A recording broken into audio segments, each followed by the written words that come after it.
So అందరికీ నమస్కారం. ఏమంటారే exact punctual exam పెడుతున్నావా?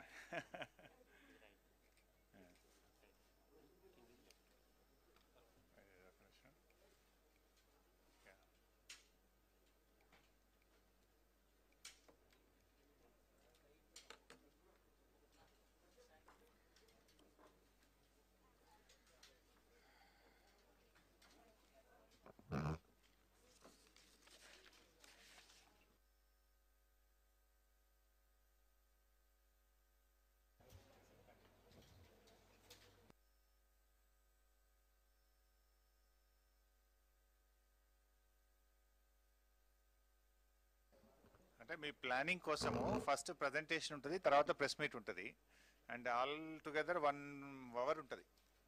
ఒక ½ an hour ప్రజెంటేషను, ఒక ½ an hour press meet. All together you should plan for 1 hour.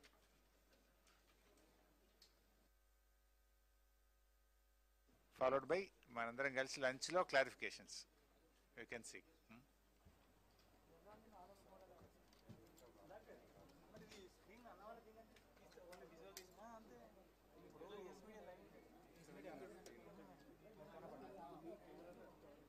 Presentation అయిపోయిన తర్వాత పెట్టుకోండి. ఇక్కడ ఏం మాట్లాడారు సార్, ఏం మాట్లాడి సార్ సారు ఏం మాట్లాడారు ప్రెజెంటేషన్ అయిపోయింది బాగా అయిపోయిన తర్వాత పెట్టుకోండి. ఆయన పెట్టుకున్నారు సార్ మనం చెప్పండి సార్ ఇప్పుడు ఏం మాట్లాడారు. పంచ్ ఉండేదే లాస్ట్ 10 నిమిషాలు. పంచ్ ఉండేదే 12:50 to 1 ఉంటుంది. అది ముందు పంచిస్తే అసలు తర్వాత మీరు చూడరు, వినరు పోతుంది. అట్లా ఉండదే. 12:50 to 1 పంచ్ ఉంటుంది, 10 నిమిషాలు. ముందంతా ప్రజెంటేషనే ఉంటుంది. ఇక అది ఎట్లా సెట్ చేసుకుంటారో చేసుకోండి. ఇక పొలిటికల్ లైనే మొదలు చెప్తే దానికి ఏముంటుంది. Presentation will not have any importance.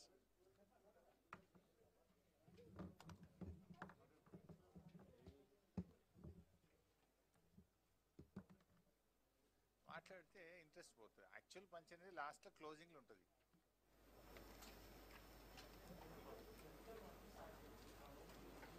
అంటే political is link to this. కొత్త పొలిటికల్ కాదు ఇది. మీ అందరికి నోట్లు వస్తున్నాయి చూడండి.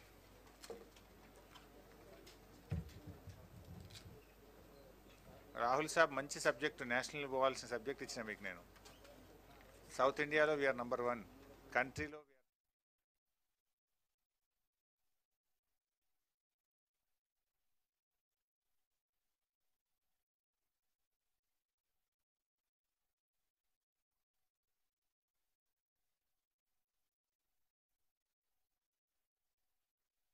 సుధాకర్ చూడు, మహేష్ రాలే.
Yes, sir. గౌరవనీయులు రాష్ట్ర ఆర్థిక శాఖ మంత్రులు శ్రీ హరీష్ రావు గారికి, గౌరవనీయులు జహీరాబాద్ ఎంపీ శ్రీ బిబి పాటిల్ గారికి, మరియు గౌరవనీయులు రాష్ట్ర సలహాదారు ఆర్థిక శాఖ సలహాదారు శ్రీ జిఆర్ రెడ్డి గారికి, మరియు director of economics and statistics Dayanandam గారు, వారి సిబ్బంది, మా ఫైనాన్స్ నుంచి విచ్చేసినటువంటి సిబ్బంది అందరికీ కూడా నమస్కారం. ప్రెస్ మిత్రులందరికీ కూడా నమస్కారం. ఈరోజు ముఖ్యంగా మన రాష్ట్రం యొక్క ఎకానమీ మరియు ఆర్థికంగా ఉన్నటువంటి పరిస్థితి ఏమిటని చెప్పి కొన్ని విషయాలు మీ అందరితో కూడా షేర్ చేయాలని చెప్పి గౌరవ ముఖ్యమంత్రి గారి ఆదేశాల ప్రకారం ఈ ప్రెస్ మీట్ మరి పెట్టుకోవడం జరిగింది.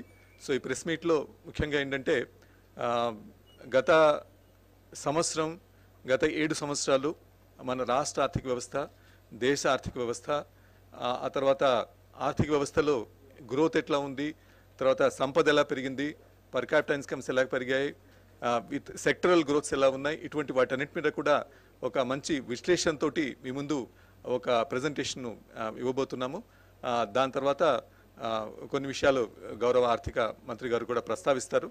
సో కాబట్టి వీటన్నిటిని కూడా దృష్టిలో పెట్టుకొని నేను ఈ ప్రెస్ మీట్కి విచ్చేసినటువంటి మీ అందరికీ కూడా ఇంకొకసారి మరి స్వాగతాన్ని పలుకుతూ, now I also welcome Ronald Rose, Finance Department Secretary. So now I request Honorable Finance Minister to kindly address the press. Thank you Ramakrishnarao garu. గౌరవనీయులు మా పార్లమెంట్ సభ్యులు బిబి పాటిల్ గారు, ప్రభుత్వ సలహాదారు జిఆర్ రెడ్డి గారు, గౌరవ ప్రిన్సిపల్ ఫైనాన్స్ సెక్రటరీ గారు రామకృష్ణారావు గారు, రొనాల్డ్ గారు, మా డైరెక్టర్ స్టాటిస్టిక్స్, మీడియా మిత్రులు అందరికీ నమస్కారం.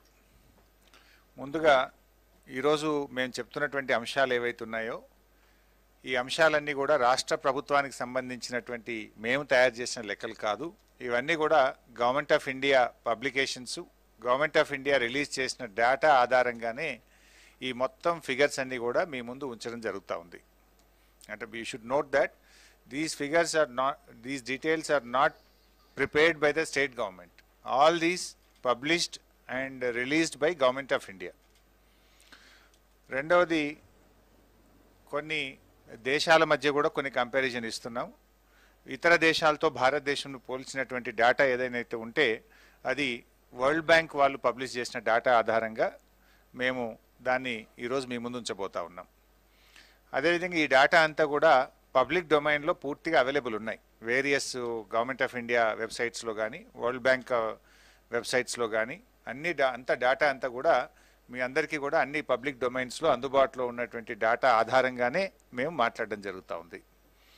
తర్వాత ఈరోజు పెట్టడానికి ముఖ్యంగా ఉద్దేశం ఏంటంటే, ఈ మధ్యకాలంలో కేంద్ర ప్రభుత్వం ఒక 10 రోజుల క్రితం వివిధ రాష్ట్రాలకు సంబంధించినటువంటి జిఎస్డిపిలు కానీ, పర్ క్యాపిటల్ ఇన్కమ్ కానీ వివిధ గణాంకాలను విడుదల చేయడం జరిగింది. MOSPI, ministry of statistics and programme implementation, MOSPI వారు ఈ మధ్యకాలంలో కేంద్ర ప్రభుత్వ మంత్రిత్వ శాఖ నుంచి ఈ డేటా అంతా కూడా ఒక వారం 10 రోజుల క్రితం పబ్లిక్ డొమైన్లో పెట్టడం జరిగింది. So we thought it is appropriate. And ఈ మధ్యకాలంలో మీరు చూస్తూ ఉంటే కేంద్ర మంత్రి గారు కిషన్ రెడ్డి గారు ఈ మధ్య ఆశీర్వాద యాత్రతో మన రాష్ట్రంలో పర్యటిస్తూ రాష్ట్రంలో అభివృద్ధి జరగడం లేదనో, రాష్ట్ర అభివృద్ధి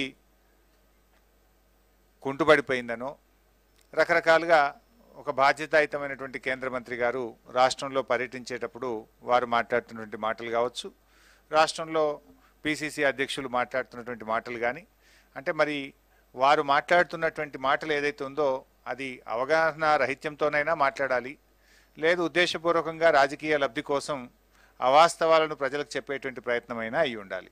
బట్ ఏది ఏమైనా మరి మేము రాష్ట్ర ప్రజల ముందు వాస్తవాలు పెట్టాల్సినటువంటి బాధ్యత మా మీద ఉంది. ఇలా ఎంత అద్భుతంగా ఈ రాష్ట్రం అభివృద్ధి పథంలో నడుస్తుంది అనేటువంటివి ఇలా కేంద్ర ప్రభుత్వము ఇచ్చినటువంటి వివిధ గణాంకాల ఆధారంగా మరి అభివృద్ధికి కొన్ని పారామీటర్స్ ఉంటాయి. దేశంలో కానీ ప్రపంచంలో కానీ there are some parameters.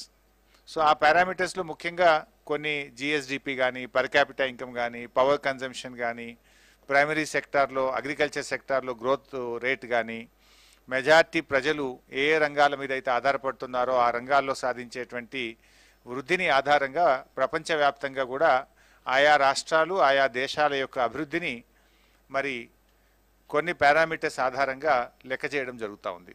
So ఆ ప్రత్యేకంగా ఆయా రంగాల్లో మనం ఎక్కడున్నాం ఎలా ఉన్నాం అనేటువంటిది టోటల్గా ఒక పవర్ పాయింట్ ప్రజెంటేషన్ మీకు తయారు చేసి మీ ముందు పెట్టడం జరుగుతూ ఉంది. ఈ power point presentation hard copy కూడా మీ అందరికి ఇచ్చాం. ఈ after this power point presentation ఇంకా కొన్ని విషయాలు కూడా మేము ప్రెస్ మీట్ రూపంలో మీ ముందు పెట్టడం జరుగుతుంది. So let's begin with this power point presentation. So ఏమేం చెప్తున్నాం అనేటువంటి ఇక్కడ కొన్ని డీటెయిల్స్ మీకు ఇచ్చాము. సో ముందుగా gross state domestic product GSDP రాష్ట్రం యొక్క వృద్ధి రేటును జిఎస్డిపితో మనం చూడడం జరుగుతుంది. ఈరోజు తెలంగాణ రాష్ట్రానికి ఒకసారి మీరు గమనించినట్టయితే మన రాష్ట్రం 2014-15లో రాష్ట్రం ఏర్పడ్డ నాడు 5,05,849 కోట్ల రూపాయలతో మన రాష్ట్ర జిఎస్డిపి ఉంటే ఈ 6 సంవత్సరాల కాలంలో మనం ఆల్మోస్ట్ డబుల్ 93.8% గ్రోత్ను నమోదు చేసుకొని 9,80,407 కోట్ల రూపాయల జిఎస్డిపిని తెలంగాణ రాష్ట్రం నమోదు చేసింది. సో ఆల్మోస్ట్ డబుల్ అయినాం. మీరు చూసినట్టయితే తెలంగాణ జిఎస్డిపి 93.8% పెరిగితే ఈరోజు భారతదేశం యొక్క జీడిపి కేవలం 58.4% మాత్రమే పెరిగింది. సో దేశం యొక్క గ్రోత్తో కంపేర్ చేసినప్పుడు మన రాష్ట్రం యొక్క growth almost it is double. In fact మన గ్రోత్ను మనం నమోదు చేయడమే కాకుండా దేశం యొక్క జీడిపి పెరగడంలో కూడా తెలంగాణ ఈరోజు దోహదపడతా ఉంది. We are contributing to the nation's growth. This point you should note. అదేవిధంగా ఈరోజు చూస్తే జిఎస్డిపి మిగతా రాష్ట్రాలతో ఇప్పటివరకు దాదాపు 18 రాష్ట్రాల యొక్క డేటా కేంద్ర ప్రభుత్వం వెబ్సైట్లో అందుబాటులో పెట్టినారు. ఇప్పటివరకు అందుబాటులో ఉన్నటువంటి డేటా ప్రకారంగా మనం చూసినట్టయితే we are the third highest percentage of increase in GSDP value in current prices. అంటే కేవలం ఒక 2 రాష్ట్రాలు మాత్రమే మనకంటే ముందున్నాయి. మనము third highest in the country and first highest in the south India. దక్షిణ భారతదేశంలో మొదటి స్థానంలో ఉన్నాం. మొత్తం భారతదేశంలో చూస్తే 3వ స్థానంలో ఈరోజు జిఎస్డిపి గత 6 సంవత్సరాల యావరేజ్ గ్రోత్లో చూసినప్పుడు 3వ స్థానంలో ఉన్నాం. సో ఇది ఈరోజు కేంద్రం మొత్తం కేంద్ర ప్రభుత్వం 58.4%తో ఉంటే మనం 93.8%తో ఉన్నాం. అంటే ఇది రాష్ట్ర ప్రభుత్వ పనితీరు ఇవాళ కేంద్ర ప్రభుత్వ పనితీరు కంటే మెరుగ్గా ఉందనడానికి ఇది మన ముందున్నటువంటి ఒక పారామీటర్. అదేవిధంగా మీరు చూస్తే constant growth year on year మీరు చూస్తూ వెళ్తే 2014-15లో రాష్ట్రం ఏర్పడ్డ నాడు దేశం యొక్క జీడిపిలో మన వాటా 4.6% ఉంటే 15-16కు 4.2గా, 16-17 4.28గా, 17-18లో 4.39గా, 18-19లో 4.55గా, 19-20లో 4.7, 20-21లో 4.97. అంటే it's a constant growth. If you see ఒకరో సంవత్సరం పెరిగింది ఒక సంవత్సరం తగ్గింది అని కాకుండా 2014-15 నుంచి 20-21 వరకు దాదాపు 1% దేశం యొక్క జీడిపిలో మనం అదనంగా కాంట్రిబ్యూట్ చేయడం జరిగింది. అంటే ఇది చాలా రిమార్కబుల్ గ్రోత్. నార్మల్గా ఇంత గ్రోత్ ఏ రాష్ట్రం కూడా సాధించలేదు. కానీ వరుసగా గత 6 సంవత్సరాలుగా ఒక కాన్స్టెంట్ గ్రోత్ను తెలంగాణ రాష్ట్రం నమోదు చేయడం జరిగింది. అంటే మనము ఈరోజు మీరు గమనించినట్టయితే 1% మనం ఆ రోజు రాష్ట్రం ఏర్పడ్డ నాడు భారతదేశం యొక్క జీడిపిలో మన వాటా 4% అయితే ఈరోజు 5% మనం పెరగడం జరిగింది. It's a considerable growth. అదేవిధంగా మీరు ఇంకో విషయం కూడా గమనించాల్సింది, ఇక్కడ మనము దేశం యొక్క జీడిపిలో we are the 6th highest contributor. 6వ అత్యధికంగా దేశానికి ఇస్తున్నాం. ఇన్ఫ్యాక్ట్ మనము చూస్తే ఇక్కడ ఒక ఇంపార్టెంట్ పాయింట్ మీరు అందరూ కూడా గమనించాల్సింది ఏంటంటే మనము దేశం యొక్క జీడిపిలో 6th హైయెస్ట్ కాంట్రిబ్యూటర్ మనం. కానీ పాపులేషన్లో చూస్తే వీఆర్ 11th హైయెస్ట్. జియోగ్రఫికల్గా 11th హైయెస్ట్, పాపులేషన్లో 12th హైయెస్ట్. కానీ జీడిపి కాంట్రిబ్యూటర్లో మాత్రం 6th హైయెస్ట్. అంటే మనకంటే అనేక రాష్ట్రాలు జియోగ్రఫికల్గా పెద్దవి ఉన్నవి, పాపులేషన్ పరంగా పెద్దగా ఉన్నాయి, కానీ జీడిపిలో మాత్రం వారందరికంటే కూడా మనము 6th హైయెస్ట్ కాంట్రిబ్యూటర్గా మనం ఈరోజు దేశంలో మనం నమోదు చేయడం జరుగుతూ ఉంది. ఇది తెలంగాణ రాష్ట్రం సాధించినటువంటి విజయాల్లో ఇది ఒక అత్యంత ముఖ్యమైనటువంటిది. మీరు ఒకసారి గ్రాఫ్ కూడా చూసినట్టయితే ప్రతి సంవత్సరం కూడా మీరు చూడండి, రాష్ట్రం ఏర్పడ్డప్పుడు మన if you see that blue line is Telangana, blue line is India, green line is Telangana. So రాష్ట్రం ఏర్పడ్డప్పుడు డిఫరెన్స్ 1% ఉండేది, యాక్చువల్గా 11%, 12%. కానీ మీరు 2021కు చూస్తే డిఫరెన్స్ ఆల్మోస్ట్ 5.4 డిఫరెన్స్. అంటే ఎవ్రీ ఇయర్ ఆన్ ఇయర్ మీరు చూస్తూ వెళ్తే ఏ ఆర్థిక సంవత్సరంలోనైనా 2014-15 నుంచి 2021 వరకు దేశం యొక్క వృద్ధి రేటుకు తెలంగాణ రాష్ట్ర వృద్ధి రేటు చూసినట్టయితే ఇయర్ ఆన్ ఇయర్ పెరుగుతూ వచ్చింది మనకు. ఇప్పుడు ఆ రోజు చూడండి, మీరు 2014-15లో 11-12గా ఉన్నది, 15-16కు వెళ్ళినప్పుడు అది 10.5, 14.2, then 11.8 and 13.9, then in the year 17-18 11.1, 13.9, 18-19 highest gap 10.5 and 14.7, followed by 7.8, 11.3. Even in the year of corona లాంటి క్లిష్టమైనటువంటి స్థితుల్లో కూడా తెలంగాణ రాష్ట్రం పాజిటివ్ గ్రోత్ను నమోదు చేసింది, +2.4. వేరాస్ గవర్నమెంట్ ఆఫ్ ఇండియా మీరు చూస్తే అవర్ జీడిపి వాజ్ -3. అంటే క్లిష్ట సమయంలో కూడా మనం ఒక పాజిటివ్ వృద్ధి రేటును సాధించినటువంటి రాష్ట్రం ఇవాళ తెలంగాణ రాష్ట్రం. సో అట్లా మీరు చూసినట్టయితే మొత్తంగా తెలంగాణ రాష్ట్రం గత 6 సంవత్సరాల్లో చూస్తే 11.7 యావరేజ్ యాన్యువల్ గ్రోత్ రేట్ను జిఎస్డిపిలో మనం సాధించాం. గత 6 సంవత్సరాల్లో వరుసగా చూస్తే 11.7 వృద్ధి రేట్ను మనం సాధించాం. వేరాజ్ కంట్రీది చూసినప్పుడు అది 8.1 వృద్ధి రేటు ఉంది.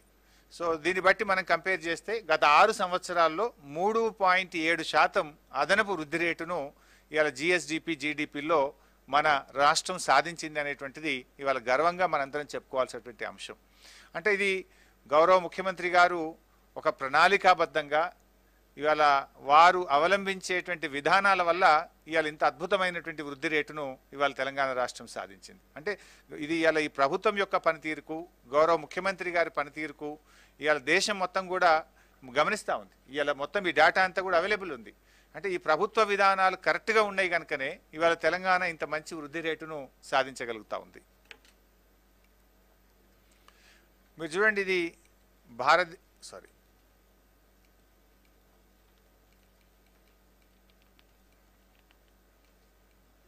ఏమైంది బాబు ఇది,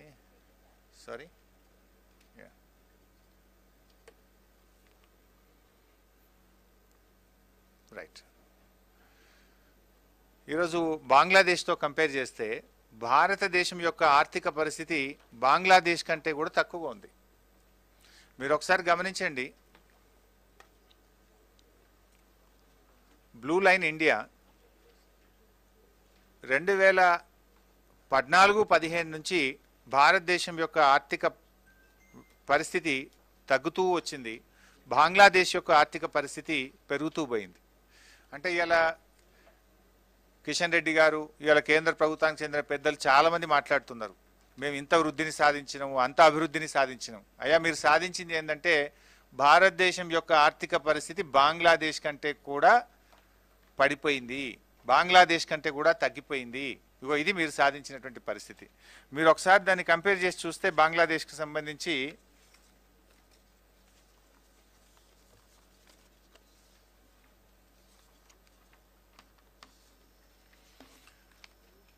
ఇవి వరల్డ్ బ్యాంక్ వెబ్సైట్లో ఉంటాయి, ఐ థింక్ ఇందులో లేదు, మీరు నోట్ చేసుకోండి. 2 రకాలుగా చూడొచ్చు దేశం యొక్క ఆర్థిక పరిస్థితిని. మనము ఒకటి పర్ క్యాపిటా ఇన్కంలో చూస్తాం, రెండవది జీడిపిలో చూస్తాం. మీరు జీడిపిలో ఒకసారి చూస్తే ఇది యుఎస్ డాలర్స్లో బంగ్లాదేశ్ యొక్క పర్ క్యాపిటా ఇన్కమ్ $1887. ఇండియా యొక్క పర్ క్యాపిటా ఇన్కమ్ $1877. అంటే ఆల్మోస్ట్ ఒక $10 1877 ద డిఫరెన్స్ ఇస్ $10. సో భారతదేశం కంటే బంగ్లాదేశ్ యొక్క పర్ క్యాపిటల్ ఇన్కమ్ ప్రతి మనిషిది ఒక $10 ఎక్కువగా ఉంది. అదేవిధంగా గ్రోత్ రేట్ కూడా చూస్తే 1920ది మనకు వరల్డ్ బ్యాంక్ డేటా వెబ్సైట్లో అవైలబుల్ ఉంది ఫర్ ద ఇయర్ 1920. దాని ప్రకారంగా చూస్తే బంగ్లాదేశ్ది +8.1%. Their growth rate is +8.1%, whereas our country growth rate is +2.5%. Almost 5.5% ఈరోజు ఎక్కువగా ఉంది, 5.6% ఎక్కువగా ఉంది. అంటే ఇంత పెద్ద దేశం, మరి ఇవాళ మీరు ఇంత మేము అభివృద్ధి చేసినాము, మేము ఈ దేశాన్ని ఇంత గొప్పగా నడిపించినామని చెప్పినారు. మీరు నడిపించినటువంటి గొప్పదనం ఏంటంటే బంగ్లాదేశ్ కంటే భారతదేశం యొక్క ఆర్థిక పరిస్థితి బలహీనపడ్డది. అది పర్ క్యాపిటల్ ఇన్కంలో కావచ్చు, జీడిపిలో కావచ్చు, రెండిట్లో కూడా ఈరోజు మనం బలహీనపడ్డటువంటి పరిస్థితి. ఈ సదరన్ స్టేట్స్తో కంపేర్ చేసినాం. తెలంగాణ రాష్ట్రం మన దక్షిణ భారతదేశంలో జిఎస్డిపి వృద్ధి రేట్లో వీఆర్ నంబర్ 1. గత 6 సంవత్సరాల్లో మీరు గమనిస్తే ఆంధ్రప్రదేశ్, కర్ణాటక, కేరళ, తమిళనాడు, తెలంగాణ ఈ 5 రాష్ట్రాలు మనం కంపేర్ చేసుకున్నప్పుడు గత 6 సంవత్సరాల్లో an యావరేజ్ మనం చూసుకుంటే we have achieved around 11.7%. whereas if you look at Andhra Pradesh is with 11.2, Karnataka 10.6, Kerala 10.8, Tamil Nadu 10.1%. So almost మనము 11.7% తోని మన నంబర్ 1 స్థానంలో ఈరోజు గత 6 సంవత్సరాల వృద్ధి రేటు, యావరేజ్ వృద్ధి రేటును చూసుకున్నప్పుడు తెలంగాణ మొదటి స్థానంలో నిలిచింది.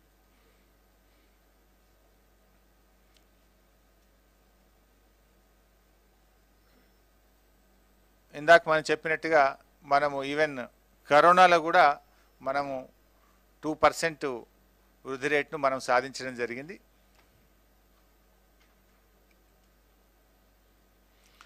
Then we are going to the next point, per capita income. Per capita income లో ఒకసారి మీరు గమనించినట్టయితే 2020-21 సంవత్సరానికి ఇందాక నేను చెప్పినట్టు జస్ట్ రీసెంట్గా 10 days back government of India release చేసినటువంటి దాని ప్రకారంగా మన పర్ క్యాపిటల్ ఇన్కమ్ 2,37,632 రూపాయలు. రాష్ట్రం ఏర్పడ్డప్పుడు మన పర్ క్యాపిటల్ ఇన్కమ్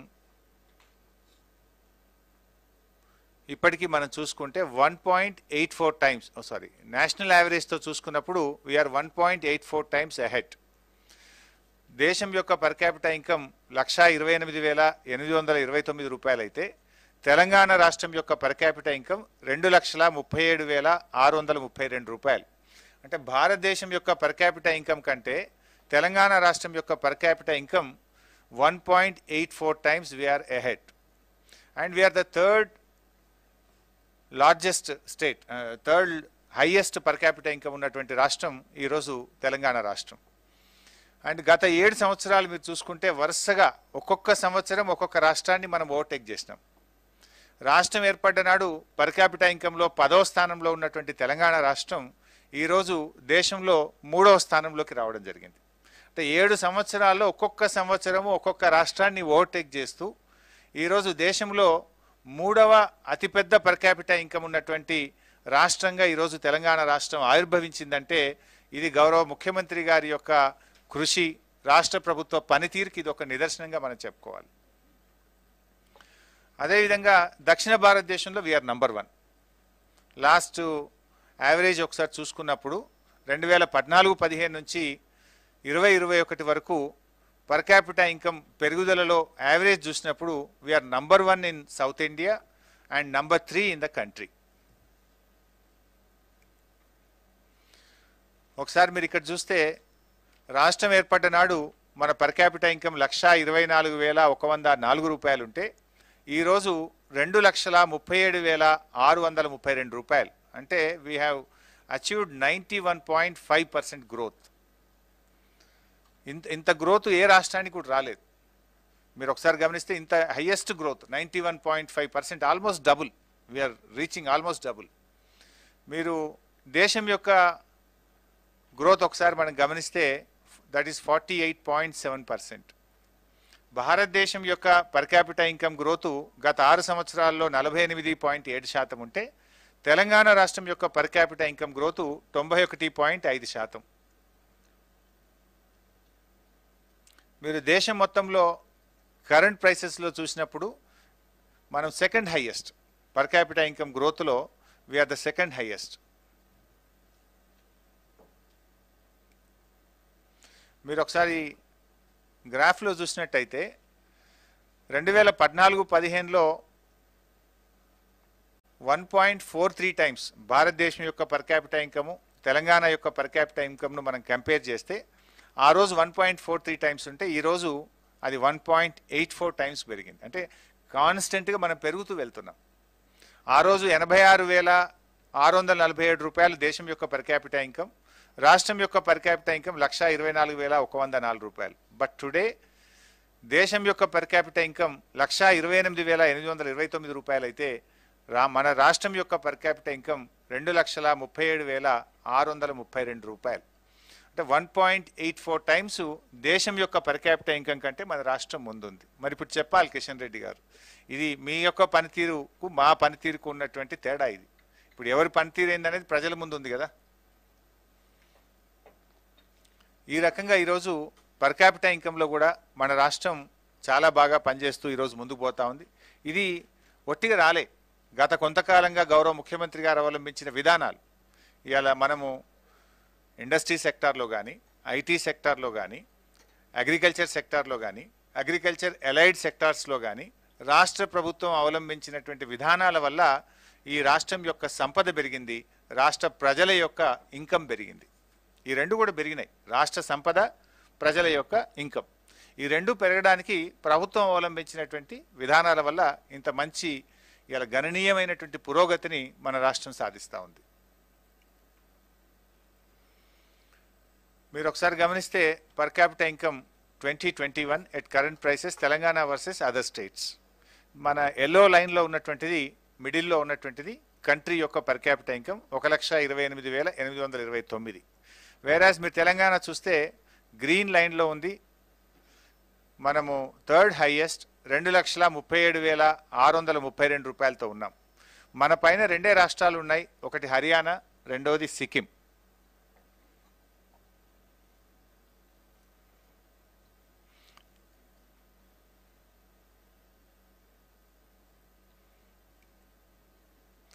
ఇక్కడ మీరు చూస్తే year on year ranking of Telangana state on per capital income at current prices. 2014-15లో we are at 10th place. Then 15-16కి వెళ్ళేసరికి 9వ స్థానంలోకి వెళ్ళాం. 16-17లో 8వ స్థానానికి వెళ్ళాం. 17-18లో 7వ స్థానానికి, అంటే ఒక్కొక్క మెట్టు పైకి ఎక్కుతూ వెళ్తున్నాం చూడండి. 2017-18లో 7వ స్థానానికి వెళ్ళాం. 2018-19కి వెళ్ళేసరికి 4వ స్థానానికి వెళ్ళింది తెలంగాణ. ఈవెన్ 19-20లో కూడా 4వ స్థానంలో ఉన్నాం. 20-21లో 3వ స్థానానికి వెళ్ళాం. అంటే కాన్స్టెంట్ గ్రోత్. మీరు జిఎస్డిపిలో చూసినా, పర్ క్యాపిటల్ ఇన్కంలో చూసినా, it's we're registering a constant growth. అంటే ప్రభుత్వం యొక్క ఒక నిబద్ధతతో, రాష్ట్ర భవిష్యత్తును దృష్టిలో పెట్టుకొని ఒక క్రమ పద్ధతిలో ప్రభుత్వం పనిచేస్తుంది అనడానికి ఇంతకంటే ఇంకేం ఉదాహరణ కావాలి? ఇవాళ ఎవరు ఇక్కడ మీరు చూసినట్టయితే ఏ ఇయర్లో ఏ స్టేట్ను బైపాస్ చేసినాం కూడా చూడొచ్చు. మీరు అక్కడ చూస్తే 15-16లో ప్రధానమంత్రి గారి సొంత రాష్ట్రం గుజరాత్ను బైపాస్ చేసినాం. దెన్ 16-17లో తమిళనాడు, 17-18లో మహారాష్ట్ర, దెన్ 18-19లో కర్ణాటక, కేరళ, ఉత్తరాఖండ్. ఇవన్నీ కూడా అనేక రాష్ట్రాలు బీజేపీ మరియు కాంగ్రెస్ పాలిత రాష్ట్రాలు. ఆ రాష్ట్రాలను మనం బైపాస్ చేస్తున్నాం year on year. And recently Goa 2021.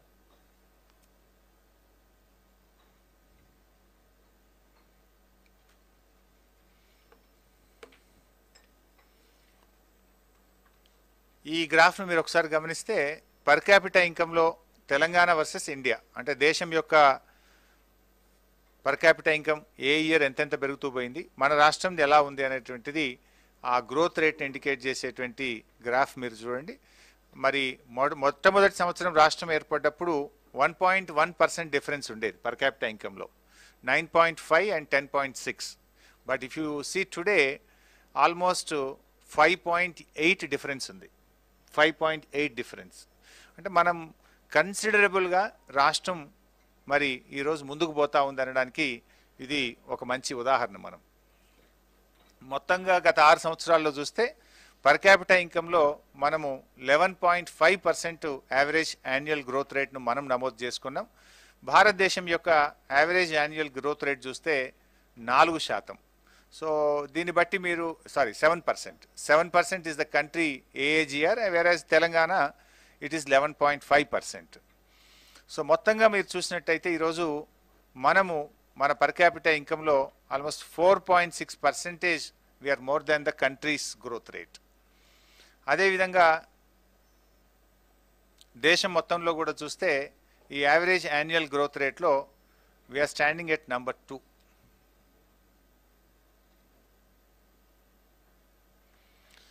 ఈ కోవిడ్-19లో కూడా మన రాష్ట్రం పాజిటివ్ గ్రోత్ రేట్ నమోదు చేసింది. పర్ క్యాపిటల్ ఇన్కంలో ఈరోజు చూస్తే మన భారతదేశం యొక్క గ్రోత్ ఏమో -4గా నమోదైతే తెలంగాణ రాష్ట్రం యొక్క గ్రోత్ +1.8%గా నమోదైంది. అంటే కరోనా లాంటి ఒక పాండమిక్ సిచ్యువేషన్లో కూడా మనం పాజిటివ్ గ్రోత్ను నమోదు చేయడానికి ముఖ్యంగా వ్యవసాయ రంగంలో, వ్యవసాయ అనుబంధ రంగాల్లో మన రాష్ట్రం సాధించినటువంటి అద్భుతమైనటువంటి ప్రగతి వల్ల ఇక్కడ మనం +1.8ను నమోదు చేయగలిగినాం. ముఖ్యంగా గౌరవ ముఖ్యమంత్రి గారు చేపట్టిన అనేక కార్యక్రమాలు లైక్ మిషన్ కాకతీయ కానీ, కాళేశ్వరం ప్రాజెక్ట్ కానీ, రైతులకు 24 గంటల ఉచిత కరెంటు వల్ల కానీ, అదేవిధంగా రైతు బంధు, రైతు బీమా పథకం వల్ల కానీ, గొర్రెల పంపిణీ కార్యక్రమం కానీ, డైరీ సెక్టార్లో ప్రభుత్వం చూపెట్టినటువంటి ప్రత్యేకమైన శ్రద్ధ వల్ల మనము ఒక పాండమిక్ సిచ్యువేషన్లో కూడా పాజిటివ్ గ్రోత్ను తెలంగాణ రాష్ట్రం నమోదు చేయగలిగింది. దేశంలో అనేక రాష్ట్రాలు మైనస్లో ఉన్నాయి. ఓవరాల్గా కంట్రీది కూడా చూసినప్పుడు -4గా ఉంది, వేరేస్ తెలంగాణ ఇస్ +1.4. ఇది 1920 and 2021 పర్ క్యాపిటల్ ఇన్కమ్ది కంట్రీ వైజ్ మొత్తం ఇన్ఫర్మేషన్ కూడా ఈ ఇండియా మ్యాప్లో కూడా ఒకసారి పొందుపరచడం జరిగింది. మీరు దీంట్లో కూడా ఒకసారి గమనించవచ్చు. మనము తెలంగాణ లాస్ట్ ఇయర్కు ఈ ఇయర్కు ఎలా పెరిగింది, 2.33 నుంచి 2.38 మనం పెరిగాం. ఇది ఓవరాల్గా మొత్తం దేశం యొక్క అందుబాటులో ఉన్నటువంటి పర్ క్యాపిటల్ ఇన్కమ్ రాష్ట్రాల యొక్క డీటెయిల్స్. ఇక్కడ కూడా చూస్తే దక్షిణ భారతదేశంలో అగైన్ మనము వీఆర్ నంబర్ 1. ఇందాక మీరు చూసినప్పుడు జిఎస్డిపిలో దక్షిణ భారతదేశం యొక్క యావరేజ్లో మనం నంబర్ 1లో ఉన్నాం. ఇప్పుడు పర్ క్యాపిటల్ ఇన్కంలో కూడా మీరు చూసినట్టయితే రాష్ట్రం ఏర్పడినప్పటి నుంచి ఇప్పటి వరకు 11.5% యావరేజ్ గ్రోత్తో దక్షిణ భారతదేశంలో తెలంగాణ మొదటి స్థానంలో ఉంది. అంటే మీరు గమనించాల్సింది ఏంటంటే జిఎస్డిపి గ్రోత్ రేట్లో దేశంలో దక్షిణ భారతదేశంలో we're number 1. Per capital income యొక్క యావరేజ్లో కూడా తెలంగాణ రాష్ట్రం నంబర్ 1 స్థానంలో ఉంది. Last 6 years average of GSDP and per capital income Telangana stood number 1 in south India.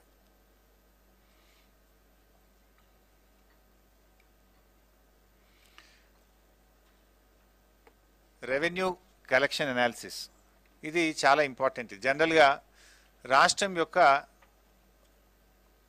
Own revenue, మన రాష్ట్రం యొక్క SOTR state own tax revenue, general ప్రధానమంత్రి గారు కూడా అనేక దాంట్లో చెప్తా ఉంటారు. రాష్ట్రాలు స్వయం సమృద్ధిని సాధించాలి, రాష్ట్రాలు తమ ఆర్థిక వనరుల మీద దృష్టి పెట్టాలి, రాష్ట్రాలు ఆర్థికంగా బలోపేతం కావాలి అని ప్రధానమంత్రి గారు అనేక మీటింగ్లలో, జనరల్గా నీతి ఆయోగ్ మీటింగ్స్లో కూడా వారు గట్టిగా ప్రస్తావిస్తూ ఉంటారు. మీరు ఒకసారి చూస్తే ఇక్కడ we are number 1 in the country. State own tax revenue 2014-15లో మీరు చూస్తే 35,146 కోట్లు ఉండేది. బట్ ఈరోజు 66,648 కోట్లు మనం అంచనా వేసుకున్నాం. 19-20 అయితే మీకు పక్కాగా 67,597 కోట్లు. బట్ ప్రొవిజనల్గా 2021కు 66,648 కోట్లుగా మనం తెలపడం జరుగుతూ ఉంది. సో మీరు ఇక్కడ చూస్తే 90% గ్రోత్, మీరు తెలంగాణది మీరు గమనిస్తే ఆల్మోస్ట్ 90% గ్రోత్ మనం అచీవ్ చేసినాం from the year 2014-15 to the year 2021. ఈ యావరేజ్ లెక్క తీస్తే గత 6 సంవత్సరాల్లో మన average annual growth rate state own tax revenue చూసినప్పుడు ఇట్ ఈస్ 11.52%. దేశంలోని మిగతా అన్ని రాష్ట్రాలతో కంపేర్ చేస్తే వీఆర్ నంబర్ 1. SOTRలో రాష్ట్రం యొక్క గత 6 సంవత్సరాల AAGRలో we are number 1 in the country. మన తర్వాత మీరు చూస్తే ఒరిస్సా ఉంది 9.74తోని. ఈవెన్ గ్యాప్ కూడా చాలా ఎక్కువగా ఉంటుంది. మీరు చూస్తే ఆల్మోస్ట్ 1.78% గ్యాప్ ఉంది. సెకండ్ ప్లేస్లో కూడా నియర్ బై కూడా లేరు మనకు. ఈవెన్ మీరు సెకండ్ ప్లేస్లో ఉన్న ఒరిస్సా కూడా 1.78% గ్యాప్తో ఉంది. అంటే ఇంత అద్భుతమైనటువంటి వృద్ధి మనం ఇవాళ సాధించడమంటే రాష్ట్ర ప్రభుత్వం యొక్క విధానాలు, అంటే మన ట్యాక్స్ కలెక్షన్స్లో కానీ మన పనితీరులో కానీ మన ప్రభుత్వం అవలంబించినటువంటి విధానాల వల్ల. ఇవాళ కొంతమంది మాట్లాడుతున్నారు, మీరు అనేక సంక్షేమ కార్యక్రమాలు చేపట్టినారు, ప్రభుత్వం పంచుతూ పోతుంది, ప్రభుత్వ ఆదాయం ఎలా పెరుగుతుంది అంటే ఇది చూడండి. అంటే మన ప్రభుత్వం యొక్క ఆర్థిక విధానము ఎఫెక్టివ్గా ఉందనడానికి ఇది ఒక నిదర్శనం. ఒకవైపు మనము ప్రాజెక్టులు కట్టి ఉత్పత్తిని పెంచినాం, ఇంకొక వైపు గొర్రెలు పంచినాం, తద్వారా ఉత్పత్తి పెరిగింది. అందువల్ల మీరు ఈ యొక్క గ్రోత్ను మనం సాధించగలుగుతా ఉన్నాం. చూస్తే మీరు ఒరిస్సా 9.74, జార్ఖండ్ 8.9, ఉత్తరప్రదేశ్ 8.6, ఆంధ్రప్రదేశ్ 8.38, దెన్ రాజస్థాన్ 7.79. సో అట్లా మీరు బెంగాల్ కూడా సేమ్ ఉన్నట్టుంది 7.49. సో గత 6 సంవత్సరాల్లో పబ్లిక్ డొమైన్లో అందుబాటులో ఉన్న అన్ని రాష్ట్రాల వివరాలు చూసుకున్నప్పుడు వీఆర్ నంబర్ 1 11.52తోని మొదటి స్థానంలో ఈరోజు మన SOTR ట్యాక్స్ కలెక్షన్స్లో కూడా రాష్ట్రం ముందు స్థానంలో ఉంది. Gujarat is the last. हमारे MP साहब बोल रहे गुजरात लास्ट में है.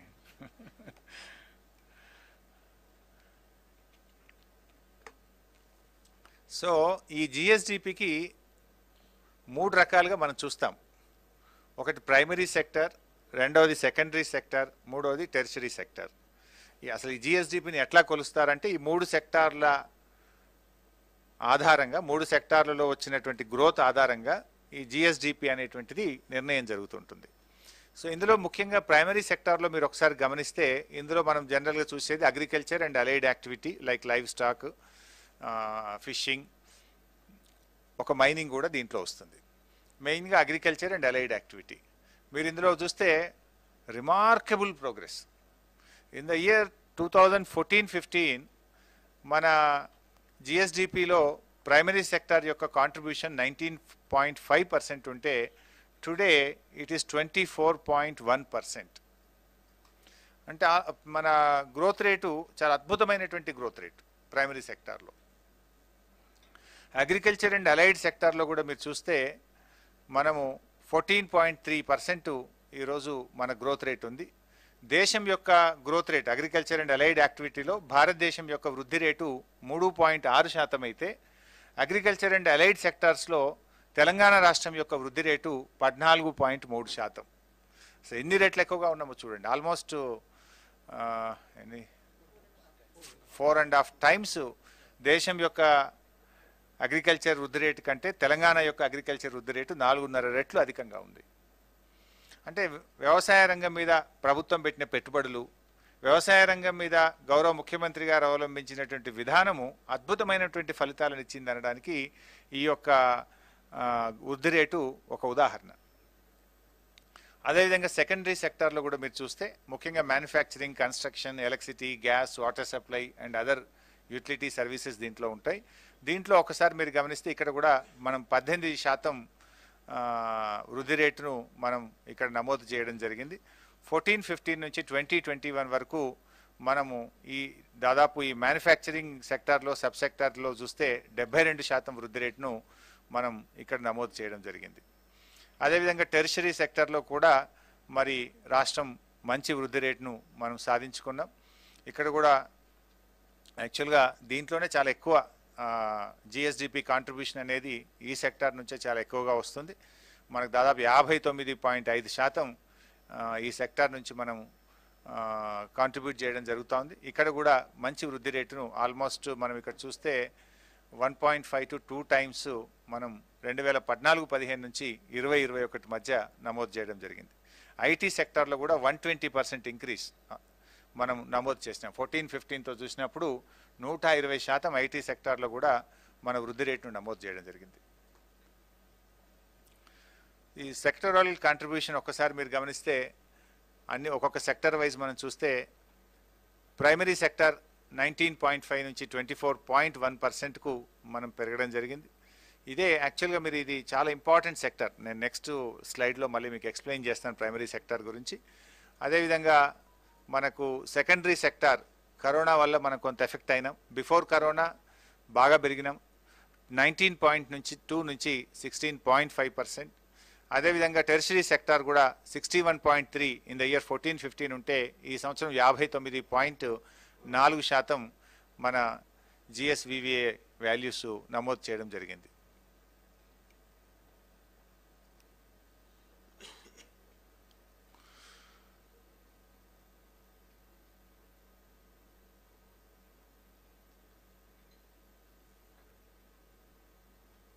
మీరు ఇక్కడ గమనించినట్టయితే ప్రైమరీ అండ్ టెరిషరీ సెక్టర్స్లో మరి మనం చాలా బాగా దేశంతో కంపేర్ చేసుకున్నప్పుడు రెండిట్లో కూడా మనం మెరుగ్గా ఉన్నాం.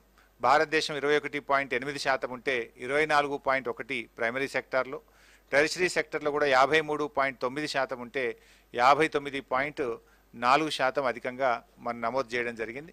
ముఖ్యంగా ప్రైమరీ సెక్టర్ అనేది మన రాష్ట్రంలో దాదాపు 55% జనాభా ప్రైమరీ సెక్టర్ మీదనే ఆధారపడుతుంది. 55% of our population depends on primary sector. అక్కడ మేజర్గా మనం మంచి గ్రోత్ రేట్ను మనం నమోదు చేయడం జరిగినాం. అంటే ఇది రాష్ట్రంలోని ప్రజల జీవన విధానంలో చాలా మార్పు తెచ్చింది. వాళ్ళ ఆర్థిక పరిస్థితుల్లో స్థితిగతుల్లో చాలా మార్పును మనం సాధించగలిగినాం. ఈ ప్రైమరీ సెక్టర్లో ఇందాక నేను చెప్పినట్టుగా ఇంత మంచి గ్రోత్ రావడానికి కారణం మనము మిషన్ కాకతీయ కానీ, కాళేశ్వరం కానీ, పెండింగ్ ప్రాజెక్టులు పూర్తి చేయడం కానీ, రైతు బంధు, రైతు బీమా, గొర్రెల పంపిణీ కార్యక్రమం, ఇట్లా అనేక కార్యక్రమాలు ఏదైతే రైతులకు 24 గంటల నాణ్యమైన ఉచిత విద్యుత్ సరఫరా, ఇలాంటి ప్రభుత్వం యొక్క చర్యల వల్ల ఇంత అద్భుతమైనటువంటి గ్రోత్ను మనం వ్యవసాయ అనుబంధ రంగాలు ఈ ప్రైమరీ సెక్టార్లో నమోదు చేసుకోవడం జరిగింది. మీరు గ్రాఫ్లో కూడా చూస్తే అగ్రికల్చర్ సెక్టార్ చూస్తే మీరు బాగా ప్రైమరీ సెక్టర్ కంటిన్యూస్గా మనము 16.5%తోని చాలా ముందుకు వెళ్ళడం జరిగింది. మిగతా రెండు సెక్టార్లు కోవిడ్ వల్ల కొంత తగ్గిన, అగ్రికల్చర్ సెక్టార్ మాత్రం ముఖ్యంగా primary sector and agriculture and allied sector మాత్రం కంటిన్యూస్గా ఇంత కోవిడ్ లాంటి సిచ్యువేషన్లో కూడా 16.5% గ్రోత్ మనం నమోదు చేసుకోవడం జరిగింది. అంటే మీరు కంపేర్ చేస్తే అగ్రికల్చర్ సెక్టార్ను ప్రైమరీ సెక్టార్లో 14-15లో 2% గ్రోత్తో ఉండే, టుడే ఇట్ ఈస్ 16.5%. అంటే almost we have achieved 14.5% growth గత 6 సంవత్సరాల్లో సాధించాం ప్రైమరీ సెక్టార్లో. ఇది ఒక రిమార్కబుల్ గ్రోత్ వ్యవసాయ అనుబంధ రంగాల్లో మనం రాష్ట్రం సాధించినటువంటి గ్రోత్.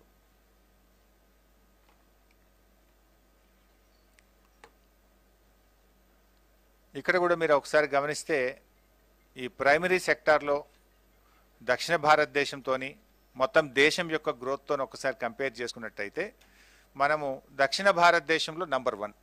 లాస్ట్ 6 ఇయర్స్లో ప్రైమరీ సెక్టార్లో మన గ్రోత్ను కంపేర్ చేస్తే we are number 1 in the south India. And కంట్రీతో కంపేర్ చేస్తే వీఆర్ ఆల్మోస్ట్ డబుల్. దేశం యొక్క యావరేజ్ ప్రైమరీ సెక్టార్లో లాస్ట్ 6 ఇయర్స్లో 8.5% ఉంటే మనం 15.8%తోని we are in almost in the double.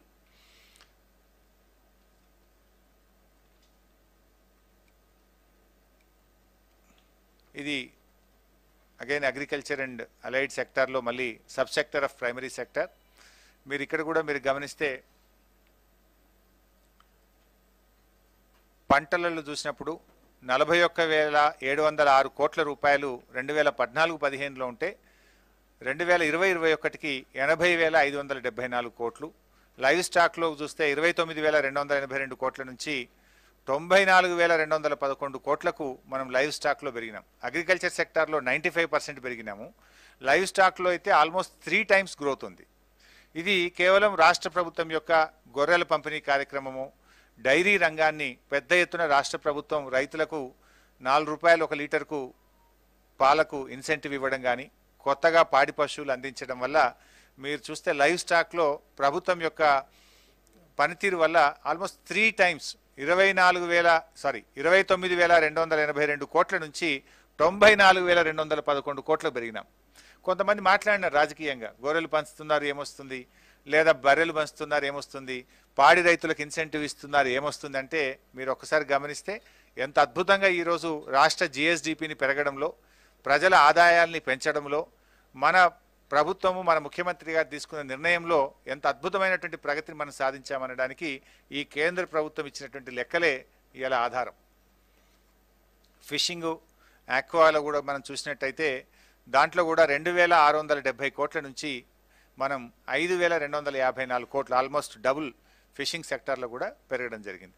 మన ప్రభుత్వం కట్టినటువంటి కొత్త రిజర్వాయర్లు కానీ, మిషన్ కాకతీయలో చెరువుల పునరుద్ధరణ వల్ల కానీ, ప్రభుత్వం మత్స్యకారులకు ఉచితంగా చేప పిల్లలు ఇవ్వడం వల్ల కానీ, ఇక్కడ కూడా ఆల్మోస్ట్ 7 సంవత్సరాల్లోనే రెట్టింపు ఫలితాలను రాష్ట్ర ప్రభుత్వం సాధించింది. ఇది మరొక అద్భుతమైనటువంటి ప్రగతి. రాష్ట్రంలో ప్రధానంగా పండే పంటలు 3 పంటలు: వరి, పత్తి, కంది పంట. ఈ 3 పంటలు మీరు చూసినట్టయితే, మీరు 2014-15 రాష్ట్రం ఏర్పడ్డ నాడు రాష్ట్రంలో పండినటువంటి వరి ధాన్యం యొక్క విలువ 9,528 కోట్లు. వేరాజ్ లాస్ట్ ఇయర్ 47,440 కోట్ల రూపాయల వరి ధాన్యం పండింది. Almost 5 times the value, 500 times. అదేవిధంగా కాటన్ కూడా మీరు చూస్తే 530 కోట్ల రూపాయల నుంచి మరి 7,549 కోట్ల రూపాయల నుంచి 19,025 కోట్ల రూపాయలకు మరి కాటన్ ఉత్పత్తిలో మన రాష్ట్రం పెరగడం జరిగింది. రెడ్ గ్రామ్లో 530 కోట్ల నుంచి 3,808 కోట్ల రూపాయలకు పెరగడం జరిగింది.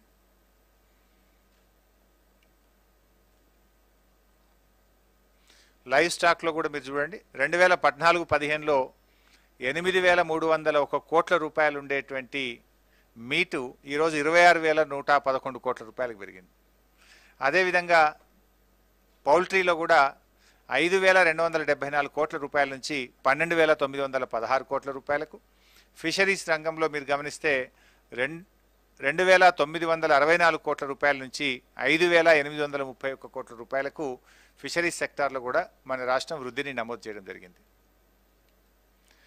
ఇండస్ట్రీలో కూడా మన రాష్ట్రం యొక్క కాంట్రిబ్యూషన్ మీరు చూస్తే అన్ని సెక్టార్లు కలిపి, మ్యానుఫ్యాక్చరింగ్ కానీ, ఎలక్ట్రికల్ కానీ, కన్స్ట్రక్షన్, మైనింగ్ అన్నీ కలిపినప్పుడు 1,03,365 కోట్ల నుంచి 1,79,885 కోట్లకు ఈరోజు పెరిగి, అంటే 72% గ్రోత్ రేట్ను నమోదు చేసినాం. ఇండస్ట్రీలో కూడా almost 72% is our growth rate. Construction sector దాదాపు 37,000 కోట్ల రూపాయలు మరి మన జిఎస్డిపిలో కాంట్రిబ్యూట్ చేయడం జరుగుతూ ఉంది. One of the another important factor, అంటే ప్రపంచవ్యాప్తంగా కూడా ఆ రాష్ట్రం కానీ ఆ దేశం అభివృద్ధిలో ఉంది అని చెప్పడానికి ఆ రాష్ట్రంలో ఉండేటువంటి ప్రజలు వాడుతున్న విద్యుత్ వినియోగాన్ని కూడా ఒక పారామీటర్గా గుర్తించడం జరుగుతుంది.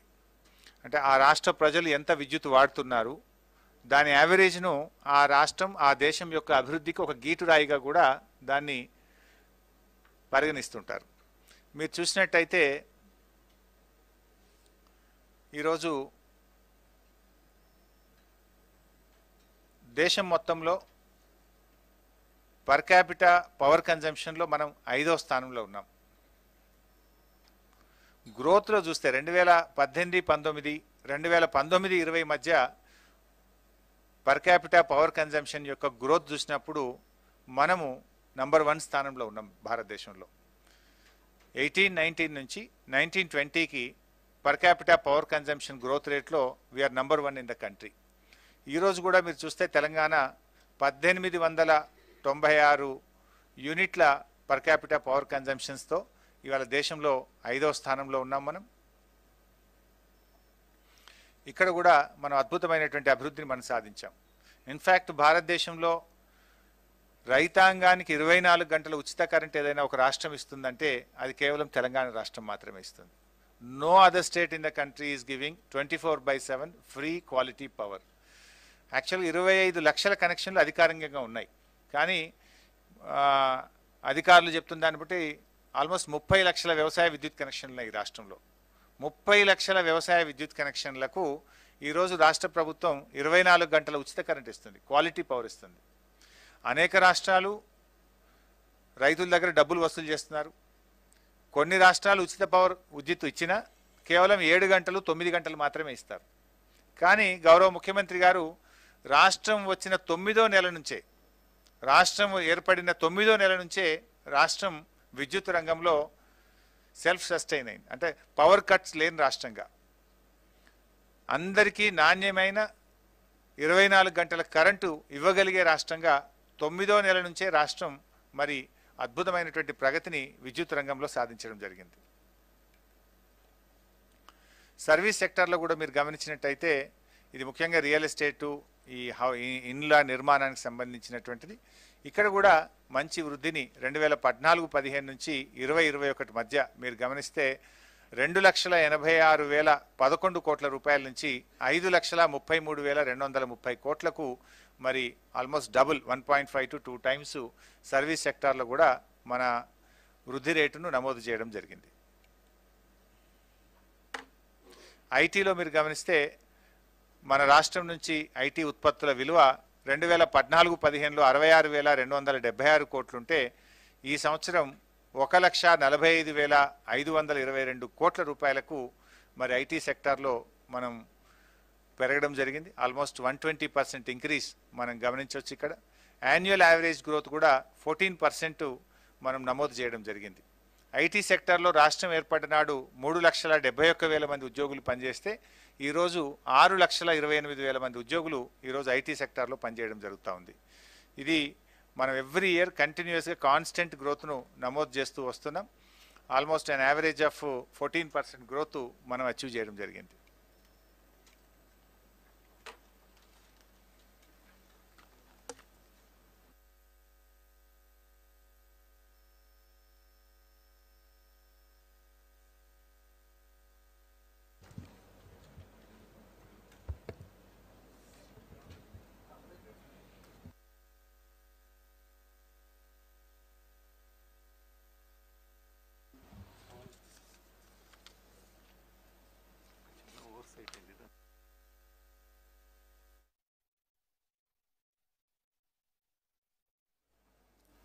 పర్ క్యాపిటల్ ఇన్కంలో ఇందాక ఒక చిన్నది మా ప్రజెంటేషన్లో ఒక చిన్న మిస్టేక్ మా ఫైనాన్స్ సెక్రటరీ గారు గమనించారు. మా టైపోగ్రాఫికల్ ఎర్రర్ అయినట్టుంది.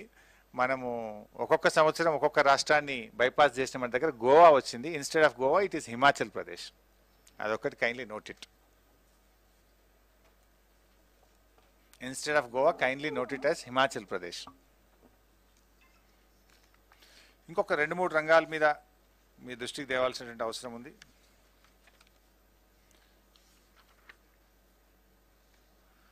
ఇలా స్టేట్ ఓన్ ట్యాక్స్ రెవెన్యూ మీద మీరు ఒకసారి గమనిస్తే ఈ షీట్ కూడా మీకు ఇచ్చినట్టు అందరికీ.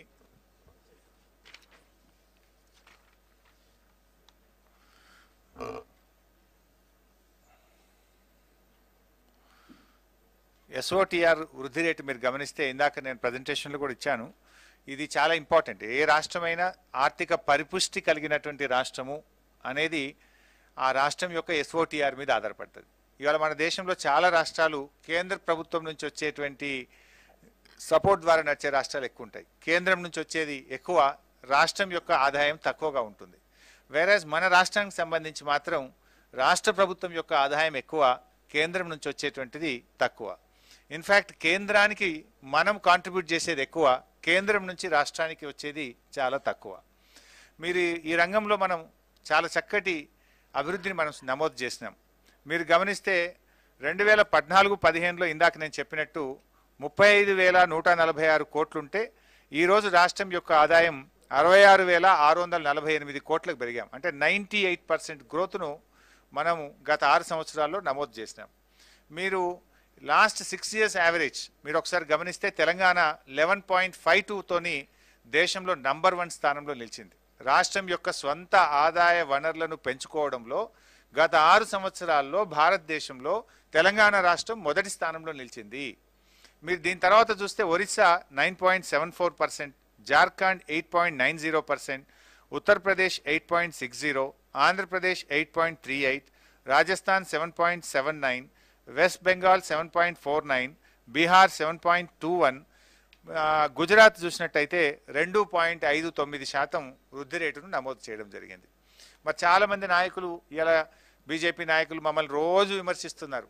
రాష్ట్రం అధోగతి పాలైపోయింది, రాష్ట్రంలో అభివృద్ధి కుంటుపడిపోయింది.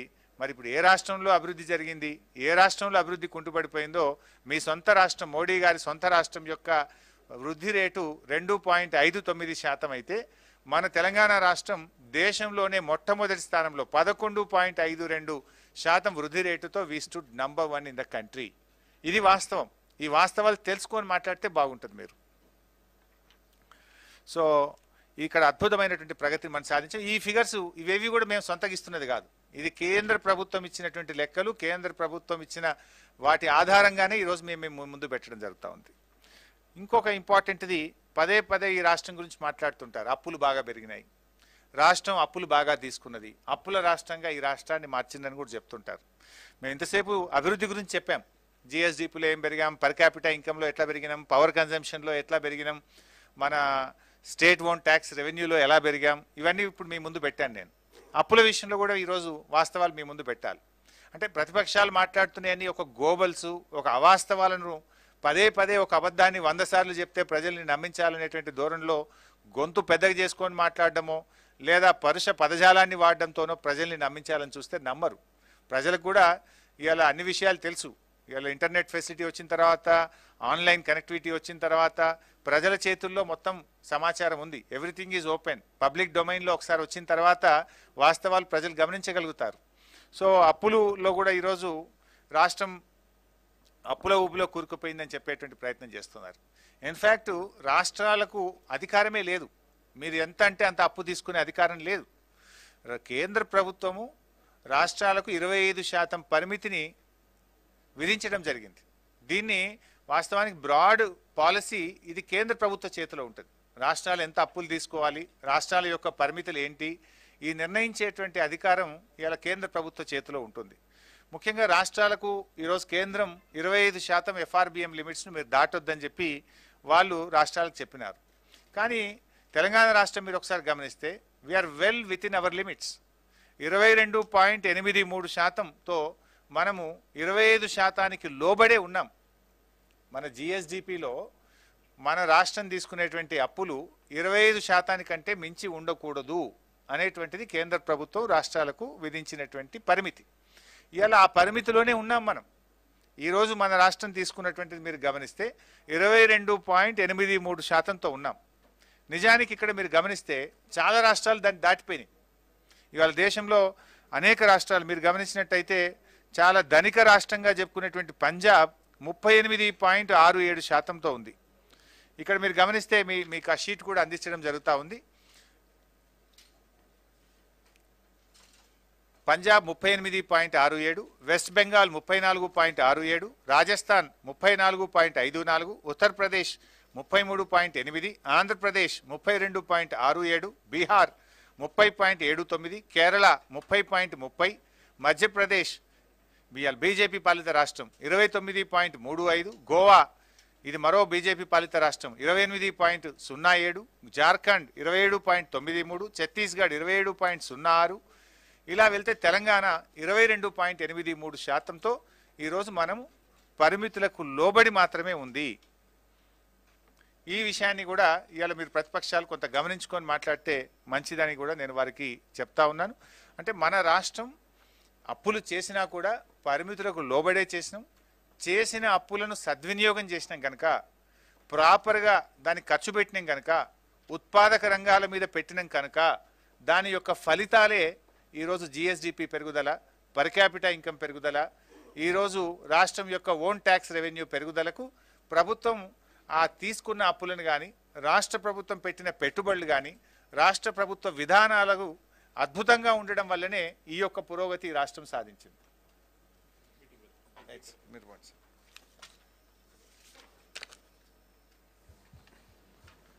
పొలిటికల్ పంచ్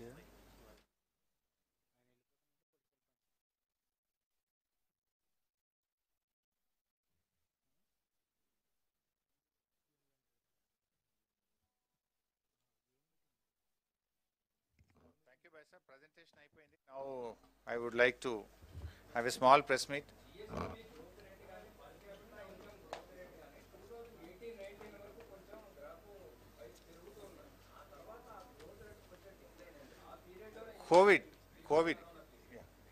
కోవిడ్ వల్ల కొంత తగ్గింది. బిఫోర్ కరోనా అంతకు ముందు ఇయర్ రిమార్కబుల్ గ్రోత్ ఉండడం వల్ల ఇయర్ ఆన్ ఇయర్ గ్రోత్లో తగ్గింది, కానీ ఓవరాల్గా చూసుకున్నప్పుడు we are again number 1 in south India. ఆ పర్టికులర్ ఇయర్లో the growth was highest if you look at. Then ఆ గ్రోత్ మీద అగైన్ గ్రోత్, రిమార్కబుల్ గ్రోత్ మీద అగైన్ గ్రోత్ అన్నప్పుడు డెఫినెట్గా కొంత ఆ తేడా అంతకుమించి. బట్ కంపారిటివ్లీ కంట్రీ గ్రోత్ రేట్తో చూసినా ఇతర రాష్ట్రాల గ్రోత్ రేట్తో చూస్తే కూడా we are ahead. Let me complete my press meet, then I can ఏమంటారు you want to you can ask.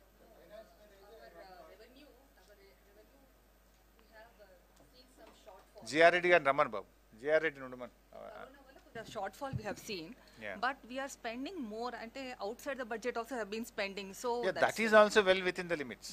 That is also well within the limits. కాదు సార్, ఇక్కడ నెక్స్ట్ ఇయర్ నుంచి మనం దళిత బంధువుకి 20,000 crore 30,000 crore బడ్జెట్లో పెడితే మన రెవెన్యూ ఎక్స్పెండిచర్లో 70-80% అంటే ఇంట్రెస్ట్లు కానీ సబ్సిడీస్ కానీ శాలరీస్ కానీ 70-80% పోతాయి. ఖర్చు పెడతానికి ఏం మిగులుతుంది మనకి అనేది పాయింట్.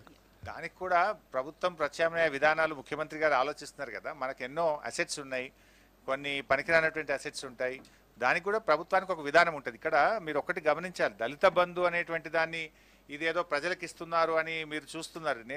మేము అట్లా చూడటం లేదు. రాష్ట్ర ప్రభుత్వం ఏమనుకుంటుందంటే ఆ కుటుంబాలు దళిత బంధు ద్వారా వాళ్ళు చేసేటువంటి ఉత్పత్తులు ఏవైతే ఉంటాయో, వాళ్ళు ఏ రంగం అయితే ఎంచుకొని, అది పారిశ్రామిక రంగం కావచ్చు, ట్రాన్స్పోర్ట్ రంగం కావచ్చు, డైరీ కావచ్చు, వాట్ ఎవర్ ఇట్ ఈస్, అది కూడా రాష్ట్ర సంపదలో భాగం అవుతుంది కదా. Again they will be contributing to the state GSDP. No, మేము ఇస్తున్నటువంటిది వాళ్ళు ఏదో ఒక రంగం మీద పెట్టుబడి పెడతారు, వాళ్ళు సెల్ఫ్ ఎంప్లాయ్మెంట్ జరుగుతుంది, అక్కడ వారికి ఉపాధి దొరుకుతుంది.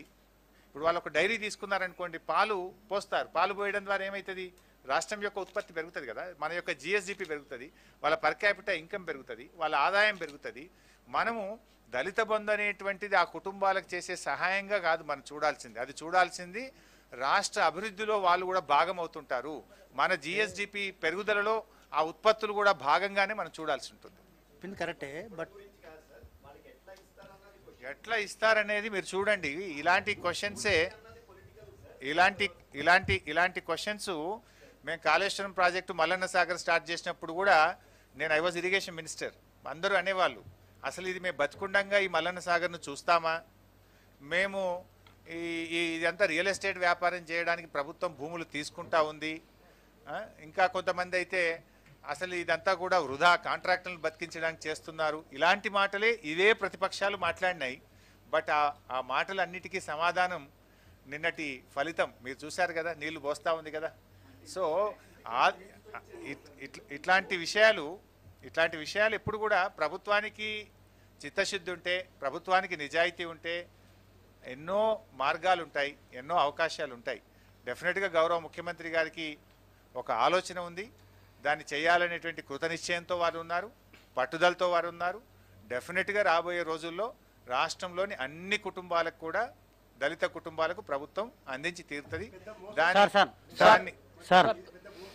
హైదరాబాద్ లో వరదలు వచ్చినప్పుడు 10,000 ఒక కుటుంబానికి 10,000 ఇవ్వాలని ప్రభుత్వం. బైసాబ్, నేను ప్రెస్ మీట్ కంప్లీట్ చేసిన తర్వాత ఇంకేమైనా ఉంటే మీరు అడగండి. ఒకటి రెండో రిక్వెస్ట్ కూడా ఏంటంటే, మేము చాలా ఫ్యాక్ట్స్ అండ్ ఫిగర్స్ పెట్టినాం. జనరల్గా ఏమవుతుందంటే, మీరు కూడా చాలా అనుభవజ్ఞులే వచ్చినారు, సీనియర్స్ వచ్చినారు, థ్యాంక్ యూ వెరీ మచ్.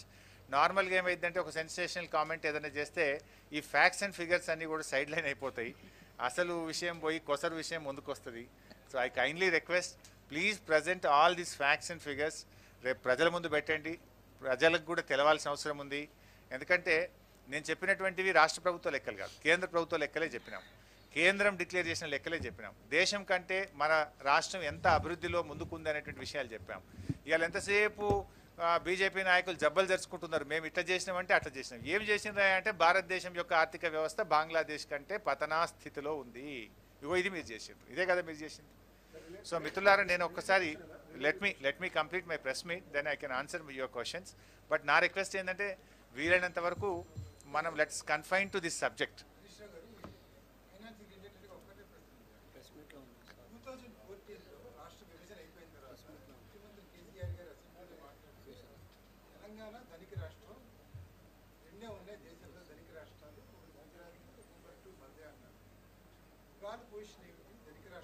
వంద శాతం ధనిక రాష్ట్రం. ఎప్పుడైనా తెలంగాణ ధనిక రాష్ట్రమేనే, దాంట్లో మేమే వెనక పోతలేం అన్న. ఇప్పుడు మీరు చూసింది కదా ఎస్ఓటి, అది డెఫినెట్గా వీ హ్యావ్ ఎ విజన్. గవర్నమెంట్కు ఒక రోల్ ఉంటుంది, ఒక ఆలోచన ఉంటుంది. మీరు చూడండి ఎస్ఓటిఆర్లో we are number 1 in the country. State own tax రెవెన్యూలో లాస్ట్ 6 yearsలో we have achieved remarkable growth. ఇందాక నేను చెప్పిన 11.52% తోని స్టేట్ ఓన్ ట్యాక్స్ రెవెన్యూలో we stood number 1, whereas Gujarat is the 18th place with 2.59%. So ఎట్లా కాదంటని చెప్పండి. ఇది ఈ ఫిగర్స్ నేను చెప్పింది కాదు కదా సార్ సార్ సార్ సార్ మంత్రి గారు, సార్ ధనిక రాష్ట్రంలోని భూములు అమ్మాల్సిన పరిస్థితి ఎందుకు ఏర్పడిందని చెప్పి ప్రతిపక్ష పార్టీలు అంటున్నాయి. తప్పకుండా ప్రభుత్వము గత ప్రభుత్వాలు చేసిన పనినే ఇప్పుడు కూడా తెలంగాణ రాష్ట్ర ప్రభుత్వం చేస్తుందని. నిరర్ధకరమైనటువంటి ఆస్తులను పెట్టుకొని కూర్చున్న దానికంటే మన ఉత్పత్తులు పెంచుకోవడానికి, పేద వర్గాలకు సహాయం చేయడానికి, ఉపాధి కల్పన పెరగడానికి, రాష్ట్రం యొక్క సంపద పెరగడానికి, సంపదను పెరగాలి, సంపదను పేదలకు పంచాలి అన్నది ప్రభుత్వం యొక్క విధానం. సార్ మిత్రులారా, సార్ ఈ టాక్సెస్ షేరింగ్ లో సౌత్ స్టేట్స్ కి అన్యాయం జరుగుతుంది అనేది ఒక వాదన ఉంది కదా సార్. మిత్రులారా, ఇందాకనే నీకు ఐ టోల్డ్ యూ, అప్పుల్లో మన రాష్ట్రం we're well within the limits అని మీకు ఇందాక చెప్తూ, మనకంటే ఎక్కువ ఉన్న రాష్ట్రాల పేర్లు కూడా నీకు అన్ని లెక్కలు చెప్పిన నేను. వీఆర్ వెల్ విత్ ఇన్ 25%, 22% చేంజ్తో ఉన్నాం మనం. ఇప్పుడు కిషన్ రెడ్డి, కేంద్ర మంత్రి కిషన్ రెడ్డి తెలంగాణ ప్రభుత్వం మీద ఒక సీరియస్ ఎలిగేషన్ చేస్తున్నారు. రాష్ట్రంలో ఉద్యోగులకు టైంకు జీతాలు ఇవ్వలేనటువంటి ప్రభుత్వం ఎలా దళిత బంధు కానీ ఇట్లాంటి వెల్ఫేర్ స్కీమ్స్ ఇస్తుంది, జనాలు ఆలోచించుకోవాలంటున్నారు. ఏం చెప్తారు? నవీన్ గారు, కిషన్ రెడ్డి గారు ఆశీర్వాద యాత్ర పెట్టుకొని వచ్చినారు, సంతోషం. వారు కేంద్ర మంత్రి అయినరు, మన రాష్ట్రం నుంచి చాలా సంతోషం, వారికి అభినందనలు. కానీ రాష్ట్రానికి రావాల్సినవి వారు తీసుకొచ్చి మాట్లాడితే బాగుంటుంది. రాష్ట్ర విభజన చట్టంలో మనకు ట్రైబల్ యూనివర్సిటీ ఇస్తామన్నారు, దాని గురించి మాట్లాడమనండి. బయ్యారం ఉక్కు ఫ్యాక్టరీ గురించి మాట్లాడమనండి. ఐటీఐఆర్ని ఎందుకు రద్దు చేసినారో దాన్ని పునరుద్ధరించే దాని మీద మాట్లాడమని చెప్పండి. అయ్యా కిషన్ రెడ్డి గారు, మేము వృద్ధి చేసినాం అంటున్నారు. ఏ రంగంలో వృద్ధి చేసినారు? మీరు పలానా రంగంలో వృద్ధి చేసినామని చెప్తే మేము సంతోషపడతాం. వృద్ధి చేసినారు, బీజేపీ ప్రభుత్వం వృద్ధి చేయలేదని అనను, కానీ వారు పెట్రోల్ ధరలను పెంచడంలో మాత్రం గణనీయమైనటువంటి వృద్ధిని సాధించారు.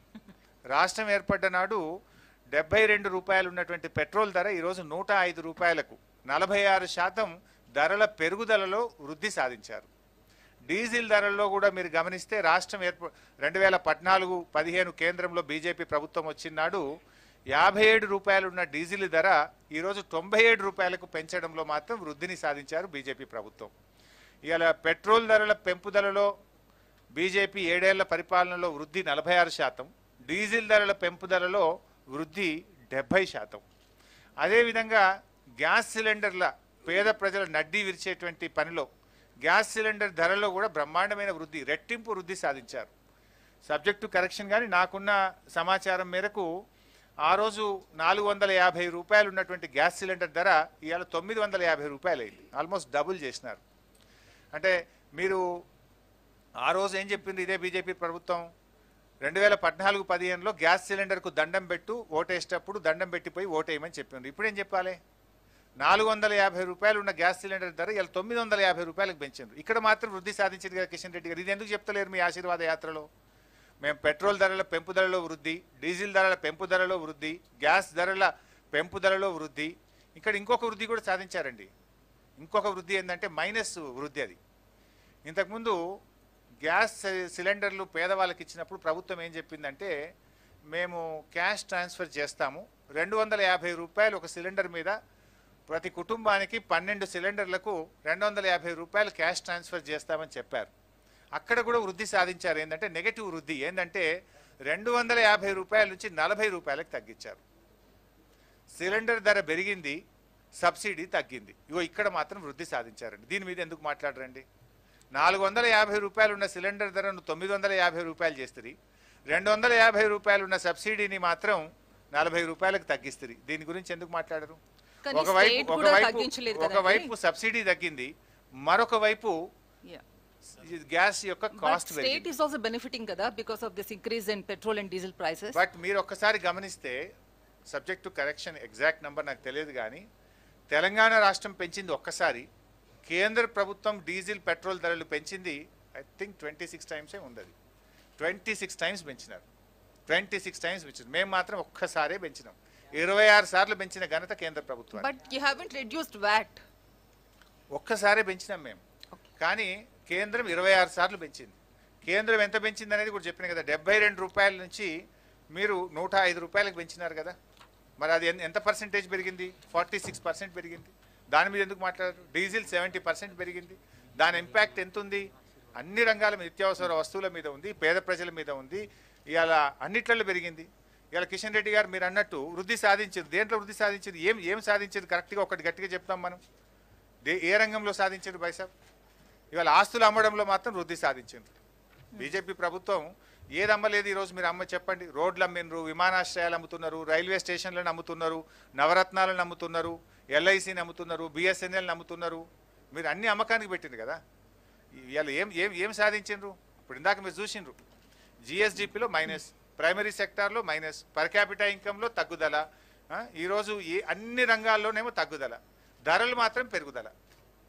భారతదేశం కంటే బంగ్లాదేశ్ యొక్క ఆర్థిక పరిస్థితి బలహీనపడము ఈ దేశం ముందుకు పోయినట్ట, ఈ దేశం వెనక్కి పోయినట్ట? దీనికి సమాధానం చెప్పాలి కదా. ఇలా ఏ రంగంలో వచ్చినారు మీరు? ధరలేమో డీజిల్, పెట్రోలు, గ్యాసుల ధరలేమో పెరుగుతున్నాయి.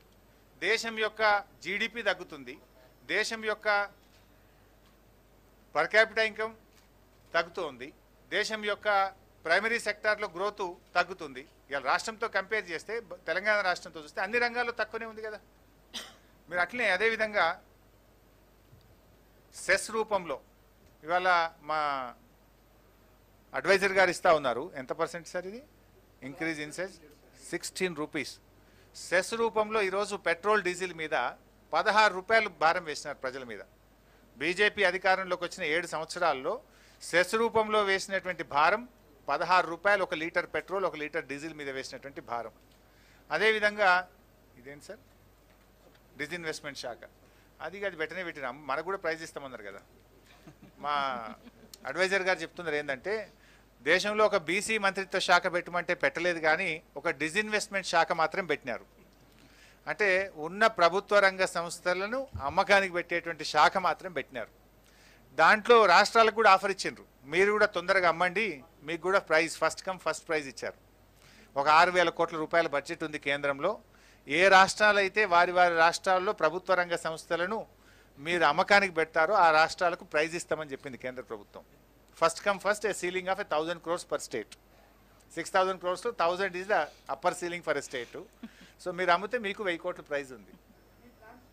సో అయితే మిత్రులారా,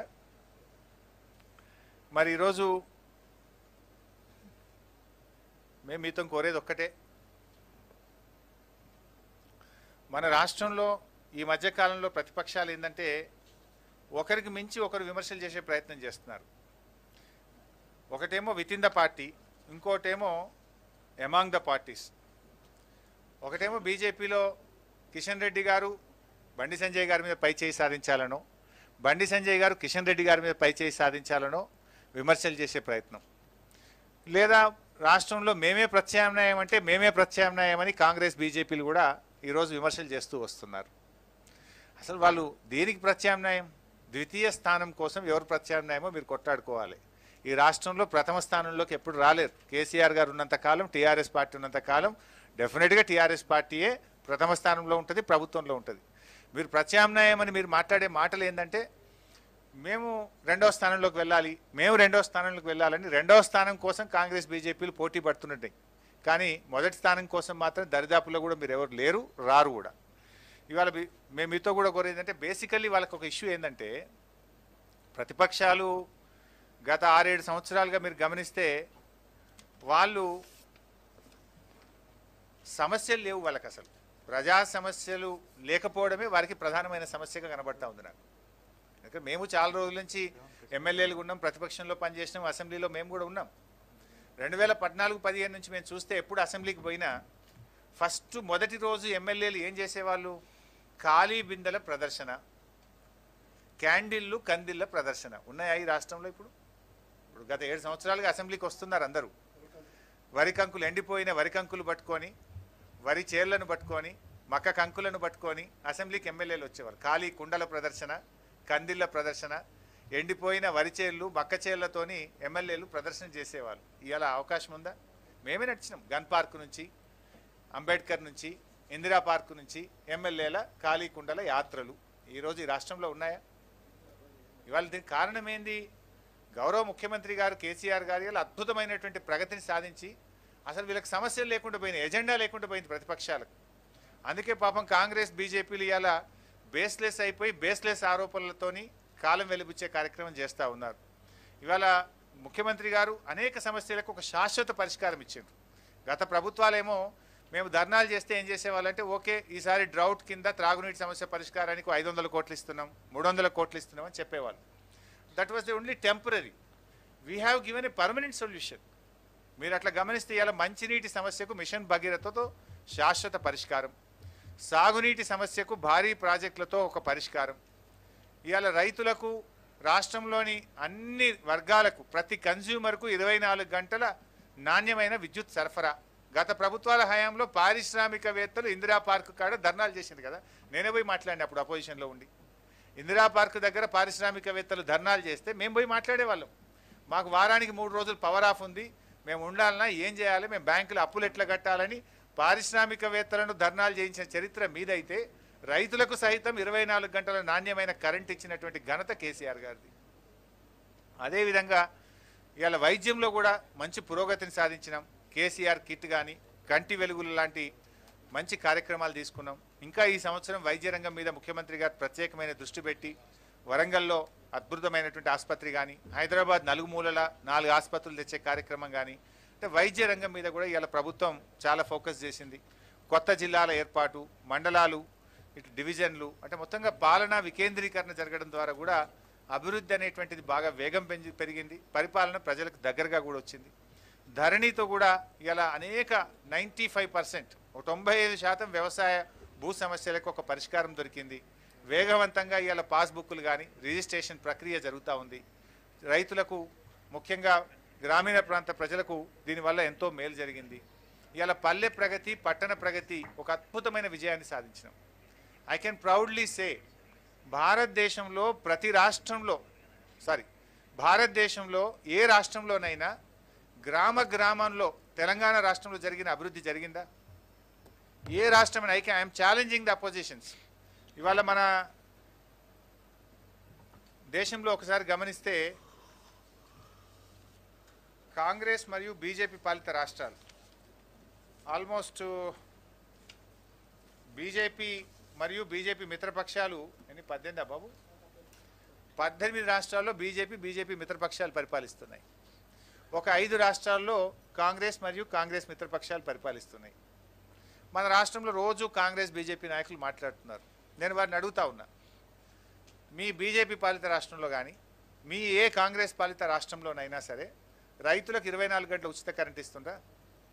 మేము పల్లె ప్రగతిలో చేసినట్టు గ్రామానికి ట్రాక్టరు, ట్యాంకరు, ట్రాలీ, పల్లె ప్రకృతి వనము, వైకుంఠధామము, డంప్ యార్డు ఇవన్నీ కూడా నిర్మించినాం. రాష్ట్రంలో 12,700 గ్రామాలుంటే ప్రతి గ్రామంలో ఉంది. మీరు ఏ గ్రామానికన్నా వెళ్ళండి. ఈ గ్రామం ఆ గ్రామం కాదు, అది కాంగ్రెస్ సర్పంచ్ ఉన్నా ఉంటుంది, బీజేపీ సర్పంచ్ ఉన్నా ఉంటుంది, ఏ పార్టీ సర్పంచ్ ఉన్నా ఉంటుంది, ఏ పార్టీ ఎమ్మెల్యే ఉన్న నియోజకవర్గంలోనైనా ఉంటాయి.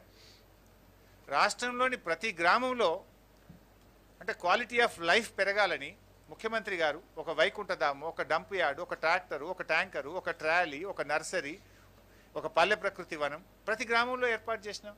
ఇది గతంలో ఎవరన్నా చేసిందా? నిజంగా గాంధీ గారు కలలు కన్న గ్రామ స్వరాజ్యం ఈరోజు పల్లెల్లో కనబడుతుంది. 24/7 పవరు, ప్రతి ఇంటికి మంచినీటి సౌకర్యం, శుద్ధి చేసినటువంటి త్రాగునీరు ఇస్తున్నాం, క్వాలిటీ పవర్ ఇస్తున్నాం, అండ్ కనీస సౌకర్యాలు, మౌలిక సౌకర్యాలు ప్రతి గ్రామంలో ఏర్పాటు చేసినాం. ఇది ఏ కాంగ్రెస్ పాలిత రాష్ట్రంలోనైనా చూపిస్తారా? వెళ్దాం. ఏ బీజేపీ పాలిత రాష్ట్రంలోకైనా వెళ్దాం. ఊరూరికి ట్రాక్టర్, ట్యాంకర్, ట్రాలీ, నర్సరీ, వైకుంఠధామం, డంప్ యార్డ్ ఉన్నాయా? నాకు చెప్పండి. ఉంటే ఏ రాష్ట్రమో చెప్పండి, వస్తాం, మేము కూడా రెడీగా ఉన్నాం. విమర్శలు చేయడం కాదు. ఇవాళ ప్రభుత్వం ఒక ప్రణాళికబద్ధంగా పనిచేయడం వల్ల ఇంత అద్భుతమైనటువంటి ఫలితాలు మనం సాధిస్తూ ఉన్నాం. అందువల్లనే ఇవాళ ప్రతిపక్షాలకు అసలు సమస్య ఏంటంటే వాళ్ళకు నిజమైన ప్రజా సమస్యలు దొరుకుతలేవు. గతంలో పోరాటాలు ఏముంటుండే? పోరాటాలు నీళ్ల మీద, కరెంటు మీద, ట్రాన్స్ఫార్మర్లు కాలిపోతున్నాయని, లేదా ఎరువులు దొరుకుతలేవని, సకాలంలో విత్తనాలు దొరుకుతలేవని, పండిన పంట కొంటలేరని, మంచినీళ్లు వస్తలేవని, ఇవాళ సమస్యలే లేవు, ఉన్నాయి. వాటిని పరిష్కరిస్తాం. మెయిన్ ఇష్యూస్ మేము పరిష్కారం చేసినాం. ఇంకా కొన్ని ఉన్నాయి, దాన్ని ప్రణాళికబద్ధంగా దెన్ గవర్నమెంట్ ఒకటి తర్వాత ఒకటి ముఖ్యమంత్రి గారు దృష్టి పెట్టి ఇవాళ మేము ముందుకు పోతా ఉన్నాం. ఆసరా పెన్షన్లు, కళ్యాణ లక్ష్మి, కేసీఆర్ కిట్టు, 6 కిలోల బియ్యం, ఇలా అనేక కార్యక్రమాలు మేము చేస్తూ ఉన్నాం.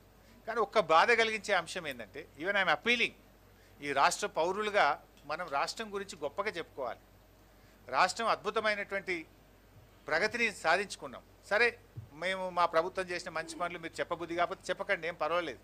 కానీ రాష్ట్రం పరువు తీయద్దు, రాష్ట్రం యొక్క గౌరవాన్ని తగ్గించద్దు. దేశం ముందు రాష్ట్రం యొక్క గౌరవం పెరిగేటట్టుగా ప్రతిపక్షాలు ఉంటే ప్రజల్లో మీకు కూడా గౌరవం ఉంటుంది. సరే, మేము ఏదైనా తప్పొప్పులు చేస్తే విమర్శించండి, వి రిసీవ్. అదేవిధంగా ఇంకేదైనా స్పెసిఫిక్గా మీరు చెప్పాలనుకుంటే మాకు చెప్పండి. కానీ వీళ్ళ వ్యవహారం ఎట్లుందంటే, వాళ్ళ విమర్శలు సెల్ఫ్ గోల్ కొట్టుకుంటున్నారు. వాళ్ళు ఈ మధ్యలో వాళ్ళు చేసే విమర్శలు టీఆర్ఎస్ మీద అక్కస్తోనో టీఆర్ఎస్ మీద విమర్శలు చేయబోయి కొన్ని సందర్భాల్లో వాళ్ళు రాష్ట్రాన్ని అభాస్పాలు చేస్తున్నారు. వాళ్ళకు వాళ్ళు సెల్ఫ్ గోల్ కొట్టుకుంటున్నారు. ఏం మాట్లాడుతున్నారు? తెలంగాణ రాష్ట్రం నాశనం అయిపోయిందనో, తెలంగాణలో తాలిబన్ల రాజ్యం వచ్చిందనో, తెలంగాణ ఆగమైపోయిందనో, తెలంగాణ అవినీతిమయమైపోయిందనో, ఇట్లా రకరకాలుగా విమర్శలు చేస్తున్నారు. ఇది రాష్ట్రాన్ని కించపరచడం కాదా? రాష్ట్రం యొక్క గౌరవాన్ని తగ్గించడం కాదా? ఇది రాష్ట్రాన్ని అభాసుపాలం, దేశం ముందు అభాసుపాలు చేయడం కాదా? ఇది ఏ రకంగా ప్రతిపక్షాలకు వాంఛనీయమని నేను అడుగుతా ఉన్నాను. రాష్ట్ర ప్రజలు దీన్ని మెచ్చుకుంటారు అనుకుంటున్నారా? మీరు ఇట్లా మాట్లాడడం వల్లనే మీకు మీరు పలచనైపోతున్నారు. ఇవాళ మనం పోరాడి సాధించుకున్నటువంటి రాష్ట్రం, తక్కువ సమయంలో దేశంలో మరో రాష్ట్రం సాధించినటువంటి విజయాలు సాధించడం కదా. మీకు ఫ్యాక్ట్స్ అండ్ ఫిగర్స్ మీ ముందు పెట్టినా, దక్షిణ భారతదేశంలో పర్ క్యాపిటల్ ఇన్కంలో నంబర్ 1, జిఎస్డిపి వృద్ధి రేట్లో నంబర్ 1, ఎస్ఓటీఆర్లో వీఆర్ నంబర్ 1. ఇన్ని అద్భుతమైన విజయాలు దక్షిణ భారతదేశంలో మొదటి స్థానంలో ఉంటూ దేశంలో మొదటి 3 స్థానాల్లో ఉన్నది Telangana. One should feel proud. సరే, మీరు ఎట్లాగో మెచ్చుకోలేరు మమ్మల్ని, కానీ మీరు చేసే విమర్శలు రాష్ట్రం యొక్క స్థాయిని తగ్గించే విధంగా ఉండకూడదు, రాష్ట్రం యొక్క పరువును తీసే విధంగా ఉండొద్దు. మన తల్లిని మనం కించపరుచుకుంటామా? మన రాష్ట్రాన్ని మనం బదనాం చేసుకోవడం సబబైనటువంటి విషయమా? అందుకే ఇవాళ మీరు ఈ రకమైనటువంటి పరిస్థితి పాల్పడుతున్నారు కనుక ప్రజలు మిమ్మల్ని పట్టించుకోవడం లేదు. విమర్శనాత్మకంగా ఉండని, నో ప్రాబ్లం. కానీ ఆ విమర్శ వాస్తవాలకు దగ్గరగా ఉంటే ప్రజలు దాన్ని రిసీవ్ చేసుకుంటారు. ఇవాళ మీరు అవినీతి జరిగిందని కిషన్ రెడ్డి గారు మాట్లాడుతున్నారు, ఇవాళ బీజేపీ నాయకులు మాట్లాడుతున్నారు. ఒక ఆయన అంటాడు మిషన్ కాకతీయ, కమిషన్ కాకతీయ అంటాడు. మిషన్ భగీరథలో అవినీతి జరిగిందని ఇంకొక బీజేపీ నాయకుడు మాట్లాడతాడు. ప్రాజెక్టుల్లో అవినీతి జరిగిందని ఇంకో నాయకుడు మాట్లాడతాడు. మీ విమర్శలకు మీ ప్రభుత్వం, మీ కేంద్ర మంత్రులే పార్లమెంట్ సాక్షిగా సమాధానం చెప్పింది కదా, చెప్పలేదా? మిషన్ భగీరథలో అవినీతి లేదని, ప్రజలందరికీ ప్రతి ఇంటికి స్వచ్ఛమైన తాగునీరు ఇచ్చే రాష్ట్రం తెలంగాణ రాష్ట్రమని, తెలంగాణ రాష్ట్రాన్ని అభినందిస్తూ కేంద్ర మంత్రి గారే పార్లమెంట్లో స్వయంగా చెప్పిండ్రు. మీ ప్రశ్నకు మీ మంత్రే సమాధానం చెప్పింది కదా, పార్లమెంట్ సాక్షిగా చెప్పింది కదా. మరి మిమ్మల్ని ఎట్లా నమ్మాలి ప్రజల్ని? ఇవాళ ప్రాజెక్టులు మిషన్ కాకతీయలో అవినీతి లేదని, పారదర్శకంగా పనులు జరుగుతున్నాయని కేంద్ర మంత్రులే పార్లమెంట్లో చెప్పింది కదా. ఇంతకంటే గట్టి సమాధానం ఇంకేం కావాలి మీకు? ఇప్పుడు ఒక రాష్ట్రం అభివృద్ధి జరిగిందా జరగలేదా అనడానికి ప్రతిపక్షాల తిట్లు కాదు కొలమానం. దానికి కొలమానం జిఎస్డిపి వృద్ధి రేటు, పర్ క్యాపిటా వృద్ధి రేటు, రాష్ట్రం యొక్క ఆదాయ వృద్ధి రేటు, రాష్ట్రంలో మౌలిక సౌకర్యాల కల్పన, అవి మేము చేస్తూ ఉన్నాం. అవి మేము చేసినామా లేదా అనడానికి ఇప్పుడు మీ ముందు పెట్టినటువంటి గణాంకాలే సాక్ష్యాధారం కదా. ఇంతకంటే ఏం కావాలి? And these figures and facts was not given by us. These figures are declared by government of India. So ఇది ఇవాళ మేము చేస్తూ ఉన్నాం. ఇవన్నీ కూడా ఇవాళ మీ ముందు ఉన్నాయి. సో అందువల్ల ప్రపంచవ్యాప్తంగా కూడా ఇదే పద్ధతి. ప్రపంచంలో ఎక్కడైనా ఏ దేశం అభివృద్ధి చెందిందా అని దేని మీద చెప్తారు? ఇలా అమెరికా అభివృద్ధిలో ఉందనో జపాన్ అభివృద్ధిలో ఉందంటే దేన్ని చూసుకొని చెప్తారు? ఆ జీడిపి మీద, పర్ క్యాపిటల్ ఇన్కమ్ మీద, ఓన్ ట్యాక్స్ రెవెన్యూ మీద, విద్యా వైద్య ప్రమాణాల మీద, మౌలిక సౌకర్యాలు like drinking water and power sector మీద, తలసరి విద్యుత్ వినియోగం మీద తదితర అంశాలే ఏ దేశానికైనా ఏ రాష్ట్రానికైనా అభివృద్ధికి గీటురాయిగా పరిగణిస్తారు. సో ఆ అంశాల మీదనే ఇవాళ దక్షిణ భారతదేశంలో మొదటి స్థానంలో ఉండి మొత్తం భారతదేశంలోనే మొదటి 3-4 స్థానాల్లో తెలంగాణ రాష్ట్రం ఉంది. అంటే ఇది కూడా ఎప్పుడుంది? 2014-15లో రాష్ట్రం ఏర్పడినాడు లేదు. 2014-15 నుంచి ఇప్పటి వరకు చూస్తే గత 6 సంవత్సరాల్లో ఇందాక నేను పర్ క్యాపిటల్ ఇన్కంలో చూపించాను. ఒక్కొక్క సంవత్సరం ఒక్కొక్క రాష్ట్రాన్ని అధిగమిస్తూ 7 సంవత్సరాల్లో 7 రాష్ట్రాలను అధిగమించి భారతదేశంలో 3వ స్థానంలో తెలంగాణ రాష్ట్రం నిలిచింది. రాష్ట్రం ఏర్పడ్డ నాడు 10వ స్థానంలో ఉన్నటువంటి తెలంగాణ రాష్ట్రం ఏర్పడ్డ 7 సంవత్సరాల్లో ఒక్కొక్క సంవత్సరం ఒక్కొక్క రాష్ట్రాన్ని అధిగమిస్తూ ఈరోజు 3వ స్థానానికి తెలంగాణ రాష్ట్రం వచ్చిందంటే ఇది రాష్ట్ర ప్రభుత్వ పనితీరుకు ఒక గీటురాయి. This is what we have achieved. దీన్ని ఎవరు కాదంటారు? చెప్పమనండి, కేంద్ర మంత్రినో కేంద్ర ప్రభుత్వాన్ని చెప్పమనండి. Is it not fact? ఇది కేంద్ర ప్రభుత్వాన్ని చెప్పమనండి. ఈ రాష్ట్రం అభివృద్ధి సాధించిందా లేదా? సో ఇట్లా మేము వివిధ రంగాల్లో తీసుకొని రావడం జరిగింది. అదేవిధంగా ఇందాక నేను ఇంకో పాయింట్ కూడా చెప్పినాను మీకు. నేను జిఎస్డిపిలో we are the 6th highest contributor. భారతదేశం యొక్క జీడిపికి Telangana 6th highest contributor. Whereas మనం గమనిస్తే జియోగ్రఫికల్గా 11వ స్థానంలో, పాపులేషన్లో 12వ స్థానంలో ఉన్నాం. అంటే మనకంటే పెద్ద రాష్ట్రాలు ఉన్నాయి చాలా. ఆ పెద్ద రాష్ట్రాల కంటే కూడా అధిక ఆదాయాన్ని ఈ దేశ సంపదకు సమకూరుస్తున్న రాష్ట్రం తెలంగాణ రాష్ట్రం. ముఖ్యమంత్రి గారు అప్పుడప్పుడు ఎప్పుడు చెప్పేవారు, ఈ దేశాన్ని సాకుతున్న 4-5 రాష్ట్రాల్లో తెలంగాణ ఒకటి. ఇక్కడ మనం గమనించాల్సింది ఏంటంటే తెలంగాణకు కేంద్రం ఇచ్చేది తక్కువ, కేంద్రానికి ఈ దేశానికి తెలంగాణ కాంట్రిబ్యూట్ చేస్తున్నది ఎక్కువ. అందుకే గౌరవ ముఖ్యమంత్రి గారు అనేక సార్లు చెప్పింది అసెంబ్లీలో, ఇవాళ కేంద్రం ఏదో ఇచ్చిందని కొంతమంది నాయకులు మాట్లాడుతున్నారు. కేంద్రం ఇచ్చేది తక్కువ, ఇవాళ కేంద్రానికి మనం ఇచ్చేది ఎక్కువ. ఈ దేశాన్ని సాకుతున్న రాష్ట్రాల్లో one of the important state is Telangana. Figures ఉన్నాయి సార్ మన దగ్గర, నేను ఐ కెన్ రిలీజ్ మొత్తం డీటెయిల్స్ ఉన్నాయి. ఏ రాష్ట్రం ఎంతెంత ఇచ్చింది కూడా నేను తప్పకుండా ఇస్తాను. ఇక్కడ మీరే చూస్తున్నారు కదా భాయ్ సార్, ఇప్పుడు 6th హైయెస్ట్ కాంట్రిబ్యూటర్ మనం. అండ్ జనరల్గా ఇన్ఫ్యాక్ట్ ఇప్పుడు కేంద్రం ఏదో మనకిచ్చింది అంటున్నారు కదా, కేంద్ర అవసరాలు మనం ఇచ్చే ఆదాయం మీద తీర్చుకుంటున్నారు. దేశ రక్షణ, ఇవాళ కేంద్రానికి కొన్ని బాధ్యతలు ఉంటాయి కదా, దేశ రక్షణ కావచ్చు, దేశానిలో కొన్ని సెక్టర్స్ను వాళ్ళు గవర్నమెంట్ ఆఫ్ ఇండియా చూసేటువంటి సెక్టర్స్కు మనం ఇచ్చే కాంట్రిబ్యూషన్ మీద కేంద్ర ప్రభుత్వం నడుస్తుంటుంది. కానీ కేంద్రం ఏదో మనకిస్తుంది అంటే కేంద్రం ఇచ్చేది మన హక్కుగా, మన వాటాగా మనకు వస్తున్నటువంటిదే తప్ప లేదా కొత్తగా వచ్చేటువంటిది ఏం లేదు. In fact Telangana is contributing more. ఇవి వాస్తవాలైనటువంటి విషయాలు. సో మా మిత్రులతో నా మనవి ఏంటంటే దయచేసి కొంచెం ఈ ఫిగర్స్ రేపు ప్రజలకు అర్థమయ్యే సులభమైనటువంటి పద్ధతిలో మీరు వీటిని ప్రజలకు, ఈ రాష్ట్ర ప్రజలకు అందించాల్సినటువంటి అవసరం ఉంది. ఎందుకంటే ఒక అబద్ధాన్ని 100 సార్లు చెప్తే నిజమైద్ది అన్నట్టు ఈ మధ్య ప్రతిపక్షాలు గోబల్స్ ప్రచారానికి పాల్పడ్డారు. ఒక్కొక్కరు పెద్ద గొంతు చేసుకొని వాళ్ళు మాట్లాడుతున్నారు. మేము చెప్తున్నది ఏంది? మేము పెడుతున్నది ఓన్లీ ఫిగర్స్ పెట్టినాం, మేము సాధించిన పురోగతిని పెట్టినాం. ఇవాళ ఈ దేశంలో ఏ బీజేపీ పాలిత రాష్ట్రం కంటే, ఏ కాంగ్రెస్ పాలిత రాష్ట్రం కంటే తెలంగాణ ఎంత ముందున్నది, ఎంత బాగా మేము గ్రోత్ రేట్ని అచీవ్ చేసినాం అనేటువంటి విషయాలు మేము ప్రజల ముందు పెట్టినాం. ఇది ప్రభుత్వ పనితీరుకు గీటురాయి. సార్ మినిస్టర్ గారు, ఇప్పుడు మీరు కేబినెట్ సబ్ కమిటీ చైర్మన్ అయి దాదాపు 2 నెలలు అవుతుంది. గవర్నమెంట్ నుంచి ఒక clear cut figure vacancies position ఇంతవరకు రాలేదు. సో ఫిగర్స్ అన్నీ కూడా రెడీ అయిపోయినాయి. త్వరలోనే అది రాష్ట్ర క్యాబినెట్కు గౌరవ ముఖ్యమంత్రి గారికి మేము ప్రజెంట్ చేస్తున్నాం. దాంట్లో ఒక డిఫికల్టీస్ ఒక 2-3 ఏమొచ్చినాయి అంటే, ఈ మధ్యలోనే మనకు ఇది వచ్చింది. ఏదొచ్చిందంటే డిస్ట్రిక్ట్ బైఫర్కేషన్ యాక్ట్ వచ్చింది. కొత్త మనకు జిల్లాలకు సంబంధించి ప్రెసిడెన్షియల్ ఆర్డరు మనకు వచ్చింది. దాంట్లో ఈ కొత్త జిల్లాల ఆధారంగా local post, zonal post, multi zonal post, state పోస్టుగా చేయాలి. సో రిక్రూట్మెంట్ చేసేటప్పుడు ఏమైందంటే ఆ జిల్లా ప్రజలకు 95% ఖాళీలు ఆ జిల్లా ప్రజలకే ఉద్యోగాలు వస్తాయి. ఏది జిల్లా పోస్ట్ అయితే, జోనల్ పోస్ట్లో దాని రిజర్వేషన్ ఉంటుంది. సో కొత్తగా వచ్చినటువంటి జోనల్ ఆధారంగా ఆ ఉద్యోగులను మనం బైఫర్కేట్ చేయాల్సిన అవసరం ఉంటుంది. అప్పుడు దెన్ మనకు బ్రాడ్ ఫిగర్ వచ్చింది. But district wise post identify చేయకపోతే మళ్ళీ ఏదైనా ఒక జిల్లాకు నష్టం జరిగే అవకాశం ఉంటుంది. మనకు బ్రాడ్గా ఎన్ని ఖాళీలు ఉన్నాయి అనేటువంటిది మేము లెక్క చేసినాం. కానీ ఉమ్మడి జిల్లా ఆధారంగా అప్పుడు రిక్రూట్మెంట్ అయింది. ఇప్పుడు వాళ్ళను కొత్త జిల్లాల ఆధారంగా వాళ్ళను బైఫర్కేషన్ ప్రక్రియ జరిగితే ఏ జిల్లాలో ఎన్ని ఖాళీలు అనేటువంటివి గుర్తించాలి. అది గుర్తించడం పూర్తి అయిపోతే అప్పుడు మనం నోటిఫికేషన్ ఇస్తే ఆ లోకల్ వాళ్లకు ఎక్కువ లాభం జరిగేటువంటి అవకాశం ఉంది. అండ్ అది కూడా మొత్తం ఎక్సర్సైజ్ పూర్తయిపోయి ఆల్మోస్ట్ తుది దశకు చేరుకున్నది. Very shortly we are going to submit it to the government. మంత్రి గారు అగ్రికల్చర్ తర్వాత ఎలక్ట్రిసిటీ బిల్స్ సంబంధించి మీరు ఇప్పుడు జీడిపి జిఎస్డిపి గురించి చెప్పారు. రేపు ఆ చట్టాలు అమలైతే ఇదే జీడిపిలో మన అగ్రికల్చర్ ఎలక్ట్రిసిటీ రంగాలు ఇదే విధంగా ఉంటాయని భావిస్తున్నారా?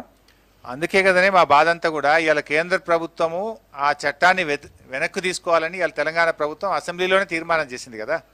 తెలంగాణ ప్రభుత్వము ఇవాళ మేము అగ్రికల్చర్ ఫ్రెండ్లీ స్టేట్, గౌరవ ముఖ్యమంత్రి గారు స్వయంగా ఒక రైతు, ఆయన రైతు బాంధవుడు, రైతు కోసం పనిచేసే ముఖ్యమంత్రి గారు.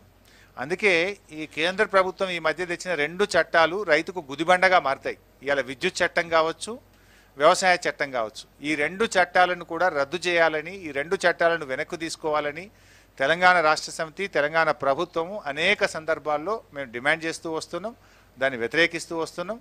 ఇది మంచిది కాదు. రేపు ఏమైతాయి, మీరన్న విద్యుత్ చట్టము, ఆ విద్యుత్ చట్టంలో ఏముందంటే వాళ్ళు వాడినటువంటి పదం, విద్యుత్ చట్టంలో ఆడిట్ ఉండాలి, ఎలక్ట్రిసిటీ ఆడిట్ ఉండాలి అని వాళ్ళు మాట్లాడుతున్నారు. ఆడిట్ అనేది ఎప్పుడు పాసిబుల్ అవుతుంది? ప్రతి వినియోగదారుడికి మీటర్ పెట్టి ఎంత కరెంటు వాడిండు అని లెక్క తేలితే ఆడిట్ అనే ఎనర్జీ ఆడిట్ అనేది జరుగుతుంది. When you can do audit. ఈరోజు మనము రైతులకు ఎట్లాగో ఫ్రీ కరెంట్ ఇస్తున్నాం కదా, దానికి మీటర్లు ఎందుకు? ఫ్రీ కరెంటే అన్నప్పుడు మళ్ళీ మీటర్ పెట్టుడు ఎందుకు, లెక్క తీసుడు ఎందుకు అని మీటర్లు లేకుండా ఈ రాష్ట్రంలో రైతులకు 24 గంటల ఉచిత విద్యుత్ ఇస్తున్నాం. కేంద్ర ప్రభుత్వ విద్యుత్ చట్టంలో ఏమన్నది, ఎనర్జీ ఆడిట్ చేయాలి అని ఒక యాక్ట్లో వాళ్ళు నిబంధన పెట్టినారు. వెన్ ఆడిట్ ఈజ్ పాసిబుల్, కొలమానం ఏంటి? ఆడిట్ జరగాలంటే లెక్క తీయాలి, ఎవరు ఎంత కరెంటు వాడినరు అని లెక్క తీయాలి. లెక్క తీయాలంటే ఏం చేయాలి? ప్రతి వ్యవసాయ బావి దగ్గర, బోరు దగ్గర కరెంటు మీటరు పెట్టి ఏ రైతు ఎన్ని యూనిట్ల కరెంటు కాల్చిండో లెక్క తీయాలి. ఇక్కడ డేంజర్ మీరు ఒక్కటి గమనించాలి. వాళ్ళు ఆ రోజు సిలిండర్లు సబ్సిడీ మీద ఇచ్చేటప్పుడు ఏమన్నారు, అరే మేము సబ్సిడీ మీద సిలిండర్లు ఇవ్వము, అదే డబ్బును మీ అకౌంట్లో వేస్తాము, ఎంతైతే డిఫరెన్స్ ఉందో ఆ డిఫరెన్స్ను సబ్సిడీ రూపంలో మీ బ్యాంకులో వేస్తామన్నారు. స్టార్ట్ చేసిండ్రు. స్టార్ట్ చేసినప్పుడు 250 రూపాయల సబ్సిడీ, ద డిఫరెన్స్ ఏదైతే ఉందో అకౌంట్లో వేసినారు. మొదటి నెలలో, 2 నెలలో, 3 నెలలో వేసిండ్రు. స్లోగా ఏం చేసిండ్రు, సబ్సిడీని ఆ 250 నుంచి తగ్గిస్తూ ఇప్పుడు 40 రూపాయలకు తెచ్చిండ్రు. రేపు కూడా మీటర్ పెట్టుండ్రి, ఎనర్జీ ఆడిట్ అంటారు. మీటర్ పెట్టినాక ఏమంటారు, చిన్నగా ఇప్పుడు మీరు ఎట్లయితే గ్యాస్ సిలిండర్ల సబ్సిడీని తగ్గించుకుంటూ వచ్చిండ్రో, రేపు ఎనర్జీ ఆడిట్ పేరు మీద బావుల దగ్గర, బోర్ల దగ్గర మీటర్లు పెట్టి అక్కడ కూడా సబ్సిడీని తగ్గిస్తాము అని చెప్పి మళ్ళీ అగైన్ రేపు రైతుల మీద భారం వేసేటువంటి ఒక కుట్ర జరుగుతూ ఉంది. అందుకే మేము దాన్ని వ్యతిరేకిస్తాం. మంత్రి గారు, ఈ వ్యవసాయ రంగం మీద ప్రభుత్వం గడిచినటువంటి 7 ఏళ్లలో 1000 కోట్ల రూపాయలను ఖర్చు చేస్తూ ఉంది. పండించిన పంటను ప్రభుత్వమే కొంటా ఉంది. కానీ పంట ఏదైతే ఉందో అది ఇతర రాష్ట్రాలకు కావచ్చు, లేదంటే ఇతర దేశాలకు ఎగుమతి చేయడంలో కొంత సఫలం కాలేదు. అందులో ఎక్కువ నష్టం వస్తూ ఉంది. పంటంతా కూడా గోదాములలో ఉండిపోతుంది అన్నది ఒక టాక్ నడుస్తుంది. దాని మీద ఒకసారి క్లారిటీ ఇవ్వండి సార్. ఇప్పుడు మీరు అంటున్నది లాభ నష్టాలు అనేటువంటివి ఏ రూపంలో చూస్తాం? లాభ నష్టాలు అనేటువంటివి మేము చూసేది రైతుల జీవితాలు బాగుపడడంలో లాభంగా చూస్తాం మేము. కొన్ని సందర్భాల్లో ప్రభుత్వం నష్టపోయినా రైతులు లాభపడడమే ప్రభుత్వం యొక్క లక్ష్యం. మీరు గమనిస్తే ఆ రోజు దేశంలో అతి ఎక్కువ ఆత్మహత్యలు చేసుకున్న రాష్ట్రాలు ఏవి అన్నప్పుడు పార్లమెంట్లో సమాధానం వచ్చేది తెలంగాణ అండ్ విదర్భ. ఇవి దేశంలో అతి ఎక్కువ ఆత్మహత్యలు జరిగే ప్రాంతంగా అప్పుడు యూపీఏ ప్రభుత్వం అనేక సార్లు పార్లమెంట్లో చెప్పారు. ఈ మధ్య ఎన్డీఏ ప్రభుత్వం ఇదే పార్లమెంట్లో ఆన్సర్ ఇచ్చారు. తెలంగాణ రాష్ట్రంలో రైతు ఆత్మహత్యలు గణనీయంగా తగ్గుముఖం పట్టినాయి. కారణం ఏంటి? రైతుకు భద్రత దొరికింది, రైతుకు ఉచిత విద్యుత్ దొరికింది, రైతు బంధు వచ్చింది, రైతుకు కాళేశ్వరం ఇతర ప్రాజెక్టుల ద్వారా నీళ్లు అందినాయి, సకాలంలో ఎరువులు విత్తనాలు అందుతున్నాయి, పండిన పంట అంతా ప్రభుత్వం కొంటుంది, తద్వారా రైతుకు భరోసా దొరికింది కనుక ఇలా రైతు ఆత్మహత్యలు జరిగినాయి. సో కొన్నిటికి పారామీటర్స్ లాభ నష్టాలు అనేటువంటివి ప్రజల జీవన ప్రమాణాలు పెరగడమే లాభంగా చూస్తుంది ప్రభుత్వం. ప్రజల యొక్క ఆదాయం పెరగడమే ప్రమాణంగా చూస్తుంది ప్రభుత్వం. అందువల్ల ఇక్కడ రైతు యొక్క జీవన ప్రమాణాలు పెరగడం, రైతుకు భరోసా దొరకడం, రైతుకు భద్రత దొరకడం ప్రమాణంగా తీసుకొని అవసరమైతే ప్రభుత్వం కొంత నష్టాన్ని భరిస్తుంది. Sir sir sir